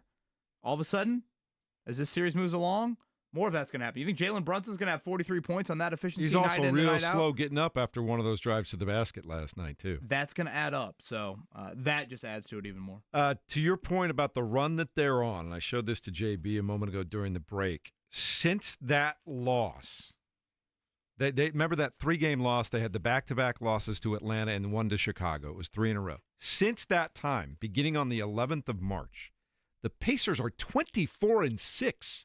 Including the playoffs, Kevin. Yeah, and you've brought that up before. I'll stretch it back to the new year. I forget what the exact record is going back to January 1st. I think that even stands out even more because, teams kind of rest guys late in the season. But I do find it. I feel like when you watch the Pacers during the regular season, a lot of guys rested against the Pacers because they don't want to have to face that for 48 minutes. I think it's 36 and 15. I'm going to circle that game to rest against the team because I don't want Neesmith and Nembhard running up and down 94 feet on me. All right, quick timeout. We'll talk about all of it in a moment here as we continue to roll through the morning here on just a seismic day in Indianapolis sports history. We'll tell you all about it next at 93.5 and 107.5 The Fan.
This is the Fan Morning Show with KB, JB, and Jeff. The Knicks lead by 15. There's a three ball up top from Neesmith. Neesmith working the left sideline, lets a three-pointer go, and he connects from out on the left side. Down to 36 seconds to go. Wow. Neesmith is a machine as he hits a three, catch and shoot from 35 feet up top. Across the timeline, left edge. Neesmith's been unconscious. This time his three from the left edge cuts the New York lead down to 2.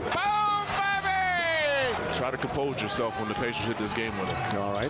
He made the second. It's a 2-point game. Bring it the length, fellas, and hit a three.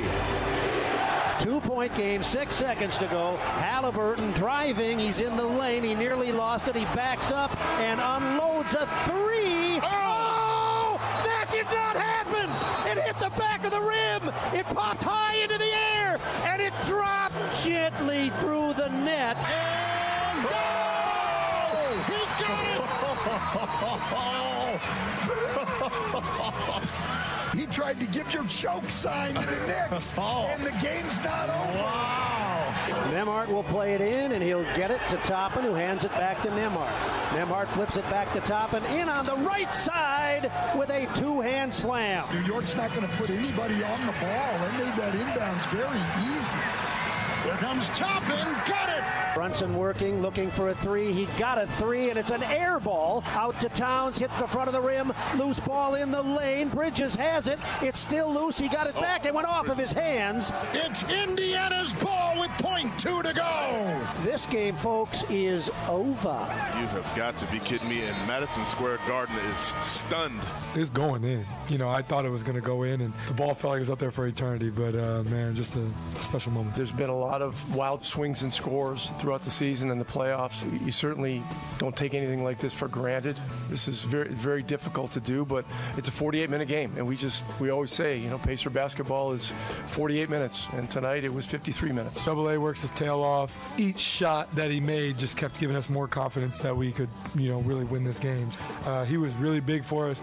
And I think to do what he did today while also having to guard Jalen Brunson for probably 30 minutes is very difficult to do. So what Aaron Neesmith did today can't be talked about enough. Perfect primal scream, perfect use of the Who on a day like today, and a perfect way to summarize the Pacers' win last night in overtime against the New York Knicks. And Kevin Bowen, you've lived here your entire life. You've been working here in media for your entire adult life.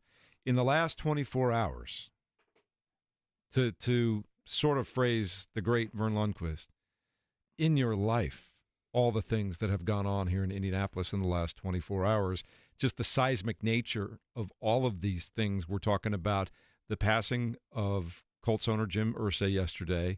We're talking about this amazing run that the Pacers are on, and it was punctuated last night with an overtime win.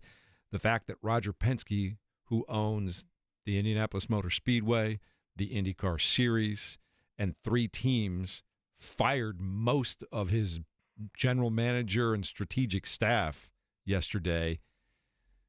Like, how do you even encapsulate these last 24 hours for someone like you who's been here your entire life and has been at a professional level your entire professional life here? Yeah, I felt like I just needed to drive straight to the studio last night about 8 p.m. and say, hey, let's just start this up right now and see how long we can go to feed into Jake at noon. We would have got some listeners. I would say probably the wildest. I guess we're in hour 14 stretch here of my professional life, and I've said this kind of throughout the show. I hope we're trying to meet the moments throughout the show of like, okay, boom, hey, it's time to talk Pacers, and again, the historic comeback that happened again, and then also meet the moment when you're talking about the life of Jim Irsay, one of the most influential people that this city and the state has ever seen. And I don't just say sports people; I say people, period. And so I think Mark's intro is like a nice effort at that, frankly, of unbelievable Pacers highlights with the background, of course, of the Who there. So hopefully we've done it all here on this Thursday morning. Just absolutely crazy. And there is part of me that watched the end of that Pacer game last night, and I'm not necessarily one that believes in all the crazy Hollywood, fate and, all of this. But, man, that Halliburton ball carrying up in the air, and it went through. And to picture the reactions around Central Indiana and the state of Indiana, I picture a Jim Irsay locker room celebration. I picture Jim Irsay, "We will rock you," after the 49ers game. I picture Jim Irsay, dancing in so many locker rooms because he was that fan in section 615 that just happened to also be very, very rich and own an NFL team. And I love that about sports. I love the pure emotion, fandom that goes into it. I love all of it. And it's rare to have an owner that, in my opinion, embodied that. And I think Jim Irsay, arguably more than any owner in professional sports, did that throughout his tenure. And I think that meant a lot to me, and I think it meant a lot to the city of Indianapolis. Y'all talk about celebrations from Jim Irsay and the song choice. I do remember vividly 2023 season, I forget who the Colts beat, but he was in the locker room turning up to Meek Mill, Dreams and Nightmares. Mm-hmm. And that's what we're going through. Low. Exactly. And this is what the Pacers are putting the Knicks through. Pacers, a lot of dreams being realized. The Knicks, nightmares. I mean, how sick can you be? Like I said, my dad's retired these days, doesn't have to go to work, but I don't know if he would have made it if he did, because that man is struggling this morning, as is most Knicks fans. But just an incredible performance by the team. It was kind of fitting that Reggie Miller was on the call. Tyrese does the choke sign. We have it here, back page of the New York Post. Halliburton reenacting the choke sign from Reggie Miller. I mean, I'll throw it this way. Have we seen an athlete sort of be the re-embodiment, if that's even a word, of a past legend? Because Tyrese and Reggie, the way they overlap is so unique to me. Obviously, Reggie's more like the shooter. Tyrese is more of the passer. But their size, their build, their attitudes, their persona, I don't know if we've seen this be this similar for an NBA franchise like 25 years apart. Don't you wish you could have been a fly on the wall, because you know this happened. You know that at some point after the game last night, Reggie Miller sought out Tyrese Halliburton. You got to shoot him a text or something, right? Would you not, Kevin Bowen, have wanted to have been a fly on the wall for that conversation? Well, honestly, first off, I love the laugh. Mark, do you have that isolated by chance? The Reggie laugh after the Halliburton shot? That was the total bin there. That Reggie laugh. And then how about the point? Like, I loved Reggie's celebrations because Right. I just thought they were so pure. I thought they were so aptly descriptive, if that even makes sense. Like, I thought they fit every single instance of the choke, or how about the spin, jumping around on the spin after the shot against the Bolts. And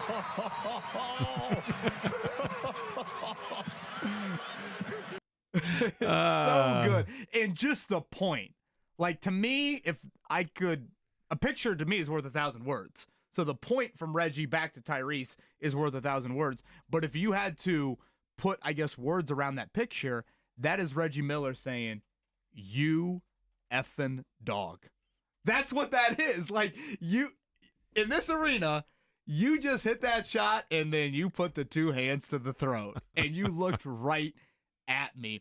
And James, I think to your point, you described the two so well in that there are some similarities. Both of them, I would argue, have kind of funky to unorthodox looks to how they score the basketball, how they shoot the basketball. It's not necessarily maybe shooting 101 in how you would teach it, but also I would add, like, there's just a pure joy. Tyrese's might be a little bit more outwardly exuberant, but I think there was like a genuine joy to Reggie's game as well that I think Ty brings to the table. And there's an innocence about their look, and like, they're not the biggest dudes. They're not the meanest looking dudes. Neither of them are dunking on people.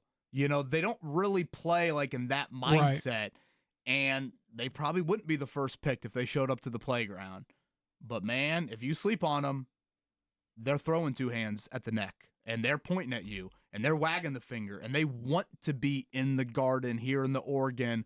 The ball is in their hands, all of that. So, yeah, it's a little eerie, honestly, frankly, James, that the similarities you see in both of them. Well, that final shot, by the way, that he takes right for overtime, there's 1.5 seconds left, and his back is to the hoop.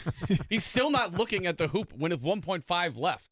That's Great call, just wild Mark, yeah. to me. But do you know how many times he must have practiced that little crossover step back that we've seen twice now for game winners. Absolutely. And clutch. I mean, that has he to be said the post game. Mark, Yeah. to your point, he said post game he was going for the 2 until Mikal Bridges came from behind and kind of knocked the ball out of Ty's hand. James, you said earlier in the show he kind of disrupted Tyrese driving, and that it's interesting because that would have looked like, I guess, I know he still had probably 5 seconds as he started to drive. That would have looked like some awkward-ish floater over Mitchell Robinson. That not easy. I would argue that would have been the more difficult shot than the step back. I know. And I think his Robinson's still instincts on took him. over, and he recognized that too, probably. Right. So it's just kind of crazy how all of that unfolds. Someone brought up a good point earlier, like Anunoby missing the first, making the second also kind of changes some things as well. Like you knew full well after the first, you didn't necessarily have to go for the 3 either. So just insane. But as Ty mentioned there, post game, and Mark put the clip in there, Aaron Nesmith. You don't get to the tie shot without Aaron Nesmith playing like a DAWG, all caps, Butler Bulldog on a pork chop, all of it. The shot making from Aaron Nesmith, absurd. And I know it's a little thing, and I didn't pay attention to this when the game happened, but Rick said it afterwards. He mentioned that he stuck with Ben Shepherd for as long as he did in the fourth quarter to try and keep Aaron Nesmith fresh on offense. Boy, that thought was not on my brain at all when Shepherd kept on playing there in the fourth quarter. Sure enough, you needed every ounce of Nesmith offensively. We've been yapping about all of these great stories, and certainly the tragic passing of Jim Irsay has dominated a lot of what we've done this morning as well here on the Fan Morning Show. But I want to give fans a chance to just kind of get everything off their chest, whatever it is they're thinking and feeling this morning, because so much is happening. Let's go to the phone lines now at 239-1070. We will start this morning with James. James, thanks for being patient, but you now have the floor, and welcome to the Fan. Good morning, guys. First, your flowers. I've lived up in Indy for a while. Love the show. Love this morning show specifically. You guys do such a great job. First, been a Pacers fan. Grew up watching Reggie. Loved all the Reggie moments. And so this series, this year especially, has been awesome. It's like a continuation of last year's series. But I'm also a lifelong Cubs fan, right? So some context. Before 2016, if you're a Cubs fan, you're just waiting for the other team to have all the breaks and your team to lose, right? Like that's just what it was to be a Cubs fan. So the weird thing that's been happening with me is I'm getting that feeling again, except the Pacers are actually, like, it's working for the Pacers. Yeah. Whenever, like the last series, whenever Halliburton did that step back, I was like, this is going in. And the reason I had that feeling was because, like, I'm so used to, like, oh yeah, the other team's going to make this, the Cubs are going to lose. But now it's like the Pacers are. I don't know how to feel because I'm so used to being on the opposite end. But I can know when things are going in. So, like Kevin had mentioned earlier about how he knew that ball was going to drop. Absolutely same, because I'm like, this is that, like, PTSD feeling of being on the other side, going like, this guy's going to make this and we're going to lose. But then I find myself cheering, and I'm like, I don't know what to do with these feelings. Enjoy them. Being a Cubs fan and everything breaking your way. Enjoy them. Embrace them. I don't know. Bring them in. Pull it in. That's such a great call from James. I feel like James just described love. He did. Literally. He did. Yeah, That's love right there, brother. Embrace it. Mark wants that for his 3 daughters. James or Jeff, you want that for your 2 sons. Yeah, I want that for my children. Yeah, like, sports fans aren't supposed to feel this way. And you know what, guys? 12 months ago, the Pacers were getting their hearts ripped out by Boston. When you think back, I mean, it was about as close to this nature. So I don't, Yeah, it was a close sweep, which I don't say that like as a joke. And like, the Jaylen Brown 3 in the corner was a little bit as crazy as last night. Last night still rises to another level, but I've said it all morning long, and maybe the Colts are fresh in my mind as well. But it feels like I am watching the Colts Buccaneers Monday Night Football game, down 21 with 5 minutes to go in the game. I feel like I've watched that on 3 different iterations. I'm having trouble keeping track of the comebacks. They start to run together for a minute. Right. I'm like, okay, now which one was what? I guess last night will be kind of known as the Nesmith Halliburton off the rim. The Cavaliers one will be known as more of the Cavaliers couldn't inbound it, and Halliburton hits the shot, and the Bucks one will be known as Gary Trent through the legs. it's crazy. I don't know. Or Halliburton. Right. But I'm trying to provide like a little bit more context around it. So we'll get to Josh in a second, who's up next on the phone line. So hang tough, Josh. But I just want to go through after the Pacers were down 116 to 102 with 3:44 to go after a Jalen Brunson free throw. Right after that, with 3:14 to go, Nesmith hits the three to make it, as you pointed out, 116-105. It's now an 11-point game. And then Brunson reacts with the step-back three, and all of a sudden we're back up to a 14-point game again. Halliburton makes a three. It's an 11-point game. Nesmith makes that a was three. The three. That Nesmith three to make it 119-111. That's when I said to myself, literally out loud, and thankfully the kids were asleep, holy bleep, it's going to happen again. But then there's only a minute, 20 seconds to go, and Siakam misses one of two free throws, and you're like, oh, that's not good, right? At that moment, you're like, oh, got to make free throws right now. So now, after the one of two, it's 121-112. Well, they get a stop. They come back. Nesmith makes another three-pointer. It's 121-115. Now, all of us are like, 51 seconds to go, 6-point deficit. No, this is easy now, right? The way we've been going. After that now, they come back in, and Karl Anthony Towns makes that layup. It's 123-115. Still 41 seconds to go. Nesmith makes another three. It's a 5-point game. Kevin Harlan starts losing his mind a little bit on that one. Then another stop. Nesmith makes another three, and it's a 2-point game now with 22 seconds to go. I don't know about you guys. At that point, I'm like, Pacers are going to win this basketball game. Hell, I thought they might win in regulation. James, couple plays in overtime that stood out, and I want to make sure we mention this. The Turner block on Brunson. Knicks had a chance to go up 6 there early in overtime. That turned into a Nembhard 3, and then Halliburton finishing through Josh Hart at the rim. Overtime was pretty much find Jalen Brunson and hunt him because A, he's not a good defender, and B, he has 5 fouls. Well, credit to Jalen Brunson as well. He cooked them in overtime, too. He did. He did. He was frying them. It was pretty much like, I'm going to go at you, and you're going to come right back at me. And the Pacers got some great, Nembhard at the rim. Toppin had the dunk. There was a lot of just like easy baskets, I say in quotes. The Halliburton finish through Hart, that was not an easy basket at all. I thought that was another just huge, huge play. 239-1070. Josh, thanks for hanging on. You're on the Fan Morning Show. Good morning and welcome in. What do you got? Yes, good morning. Hey, that was a great game. Hey, I got something to say to these ESPN people that don't want to come to Indianapolis. Cover it in Connecticut. That's how I feel. We going all the way. I am hyped about this team. I am loving what we are doing. I thought the game was over yesterday. Like, even when Nesmith hit his first couple of threes, I was like, oh, yeah, this cute, backdoor cover, whatever. But, I liked our fight. But we came through and won that basketball game. I told you, plus 65,000. I bet $10 on them. I wish I would have bet 100. I wish I would have. I got to get back to work, y'all. Thank you, Josh. I love that. Josh, shout out to him, man. That is the type of passion we need in sports. That was really fun, and I love the swagger, and obviously calling out the big guns. Cover it from Connecticut.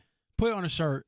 Oh, I'm all for that. Just you all can just watch a monitor in a room somewhere and leave the games to us, right? That was pretty funny, man. You sly dog. That's awesome. And real talk, this is what I love about morning radio. He's like, I got to get back to work, but I want to just get this off my chest.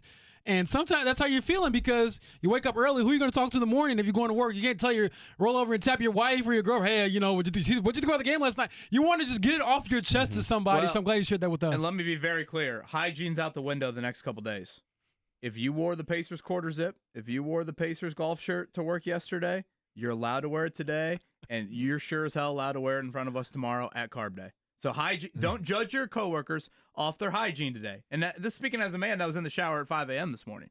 Which we appreciate, by the way, here in the studio. Yeah, I was going to say, you might be on your own with that one. I would say, shower and put the shirt back on, but please shower. Yeah, sure, but you can definitely rock the shirt again. Yes. By all means, you can rock it again. You rocked it yesterday. Game 2's tomorrow. You can rock it one more time. We'll be out there at Carb Day. It's supposed to be 41 degrees at 7 a.m. Gates open at 8. We better see you. We've had so much to cover this morning, and especially in light of the passing of Colts owner Jim Irsay at the age of 65 yesterday, and we'll talk more about that before the end of the show as well. But one of the things that goes unheard on this show is Mark, in addition to all the other things he does back there, the ones and twos, he is the front line. He answers the phones all the time. And oftentimes people, they're in a hurry, they don't have time to wait, or they just want to say what they have to say, or Mark will speak to them and they'll say, hey, can't have you on right now. Bob Kravitz is going to be on. You've taken many of those phone calls this morning. What's the general consensus of what people are saying? Mostly, obviously, sadness about the passing of Jim Irsay, and then obviously elation of the Pacers because people are just like, I can't believe it. This keeps happening. I don't know what to do with myself. I have to go to work. I don't know how I'm supposed to focus on going to meetings all day because all I want to do is watch highlights of the Pacers game. Like, yeah, sums it up pretty well. Intended. Yeah. As God intended.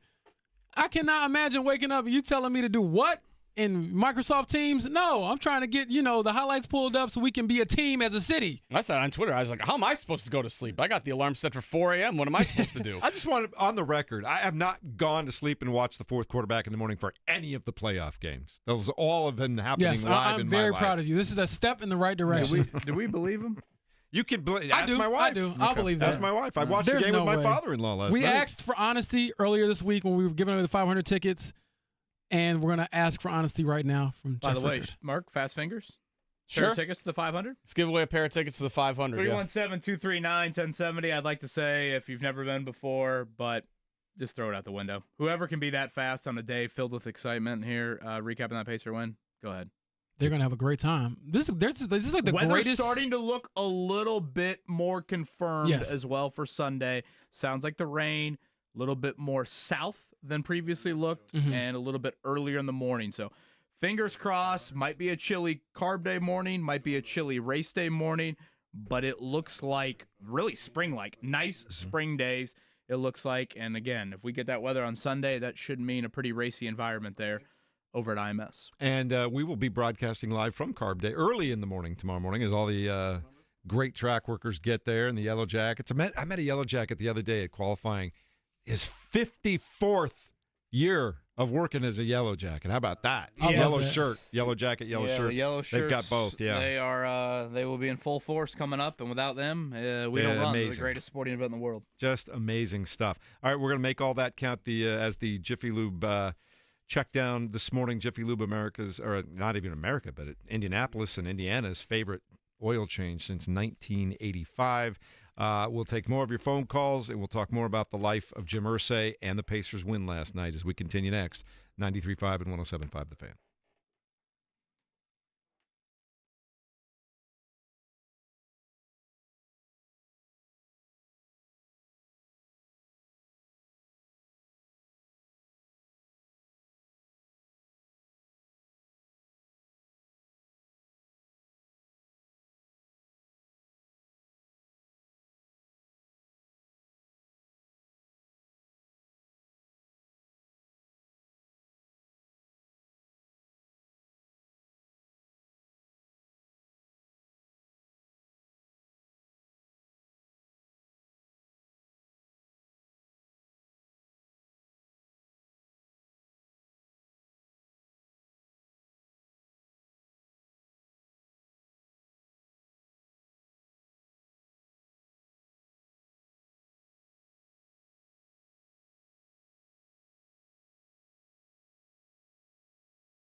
You're listening to the Fan Morning Show on Sports Radio 93.5 and 107.5 The Fan.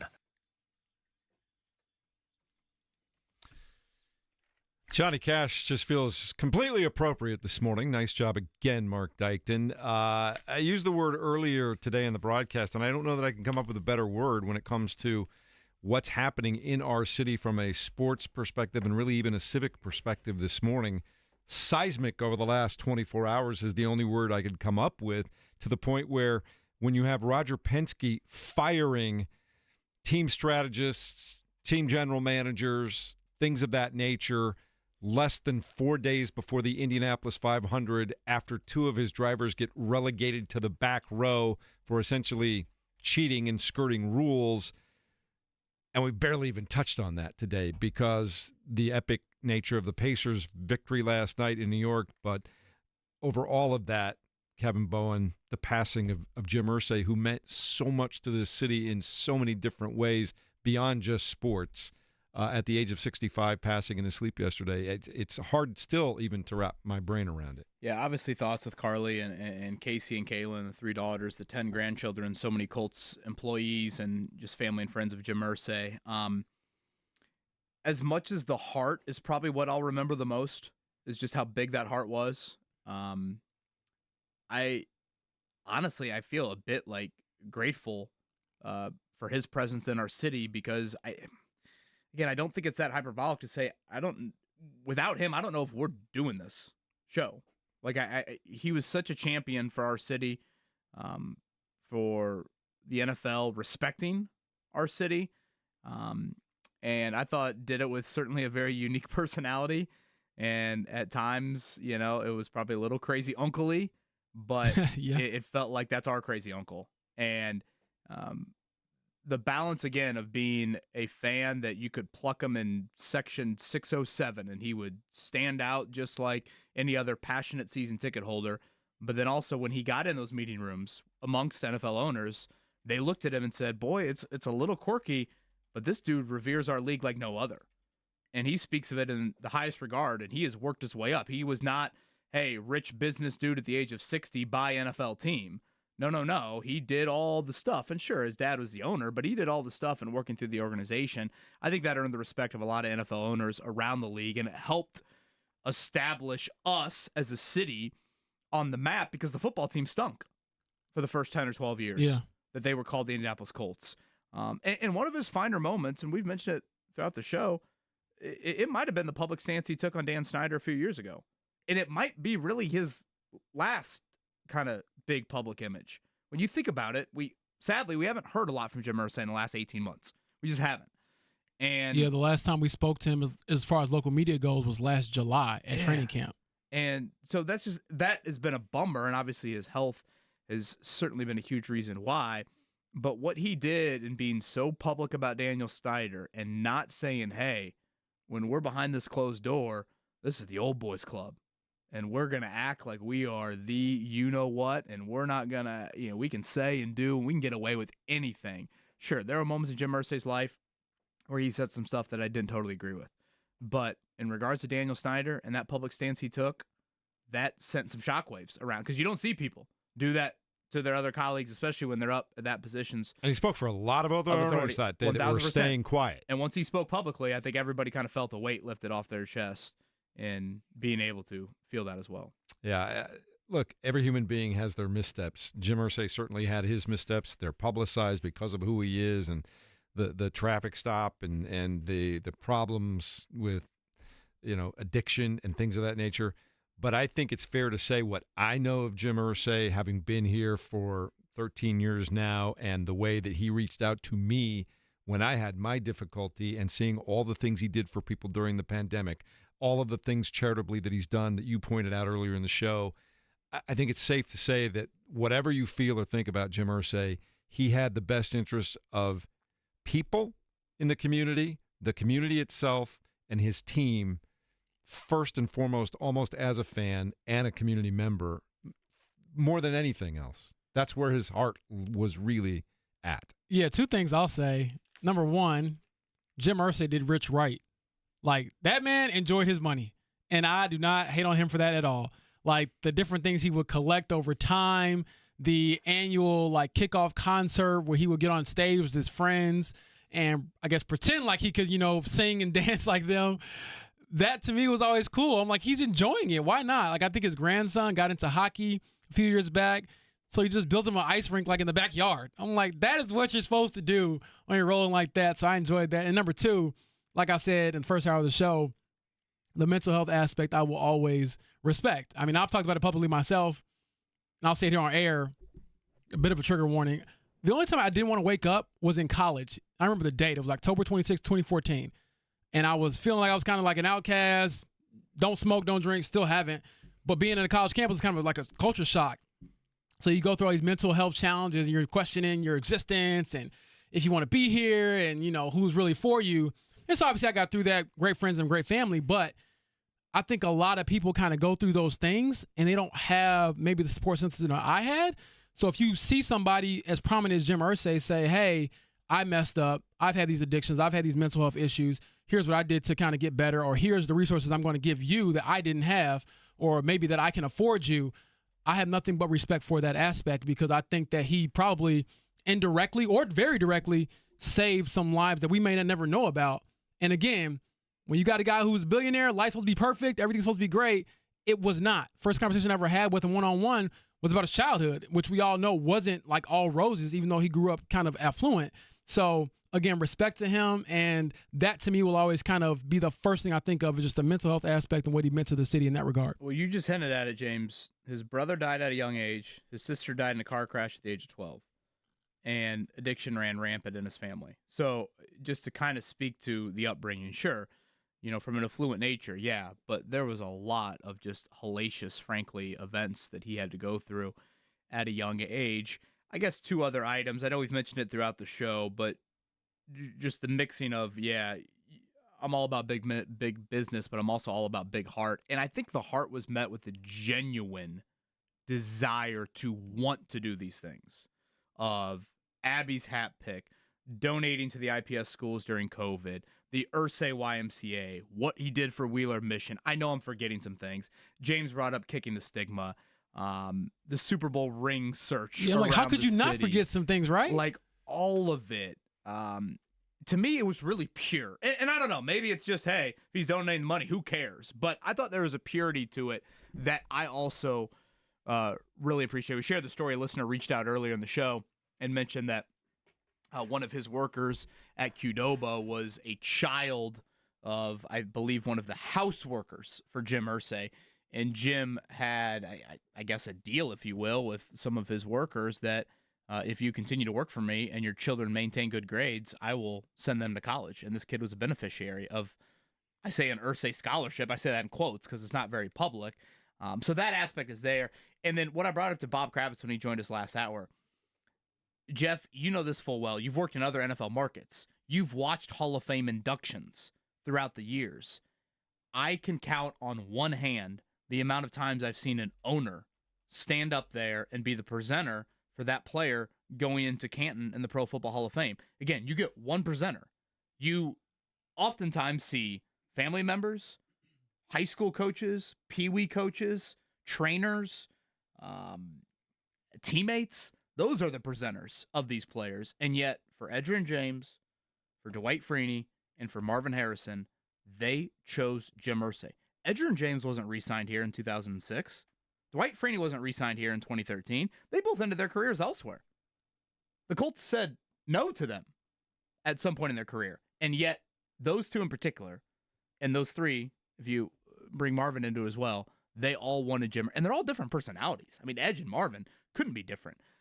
Yeah. Personalities. They all wanted Jim Irsay, their owner, to present. I was always struck by that because it's unprecedented, really, throughout the NFL. So those two things have always stood out to and me. Let's not forget, Edgerrin James was in a movie with Jim Irsay and Peyton Manning that we saw, I want to say about a year ago. I was going to say, that was so last year, right? Again, but I say doing Rich right. The man put himself in a movie, and I just laughed at it like, how could you not enjoy some of the things? So as much as he cared about football, he certainly cared about having fun as well. Kevin, as a Colts employee for a good bit of time, any interactions with Jim Irsay at that point in time, or When? That just when you were an employee of the Colts? I mean, I don't want to act like, he's calling me down to his office. Well, hopefully he was not calling me down to his office. There was one time where I remember going in there and one of his security people that worked at the facility was in there and brought his high school son in to meet Jim Irsay. And again, I mean, we are talking about 5 people in the office at most. The security guard, the son, me, I think maybe a member of the Colts public relations staff, and Jim. And I mean, there's not an ounce of a camera around, and he all of a sudden stops what he's doing, takes his 16, 17-year-old son, and it is a tour of the entire office. And that office is a memorabilia stop every inch of it. James, you've been in it. I mean, every little corner of that office has an incredible story waiting. And there's Jim Irsay, just boom, 10, 20 minutes out of his day to show this kid. And, Jim obviously got a lot out of that as well. Sure. But he wanted that kid to feel special and see all of these cool things. So just again, a guy that meant so much to our city and our state. And yes, demons, and, certainly was not perfect by any means. But what I will remember the most is that heart and everything that he did for our great state. Well, my sons have been to several Colts games, and they're certainly aware of Jim Irsay. They pass by his house on the way to school oftentimes, and they say, "Oh, that's where Mr. Irsay lives." But what they know is that when I was down and out and literally unconscious, he's the first person that reached out and said, "Hey, we're thinking about you." And my kids know that. That's what they know of Jim Irsay. All right, coming up in a moment, we'll put a big bow on this show that I don't even know how to put into words. Talking about Jim Irsay, talking about the Pacers' unbelievable comeback again last night, talking about the Penske Indianapolis 500 situation. It's all right here, and thanks so much for being a part of what we do and being here for us. We appreciate you more than you know as listeners, 93.5 and 107.5 The Fan.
You're listening to the Fan Morning Show on 93.5 and 107.5 The Fan. 할리버튼 5초, 할리버튼 갑니다. 4초, 3초, 2점을 노리나요? 자, 빠져나가면서 할리버튼 쏩니다.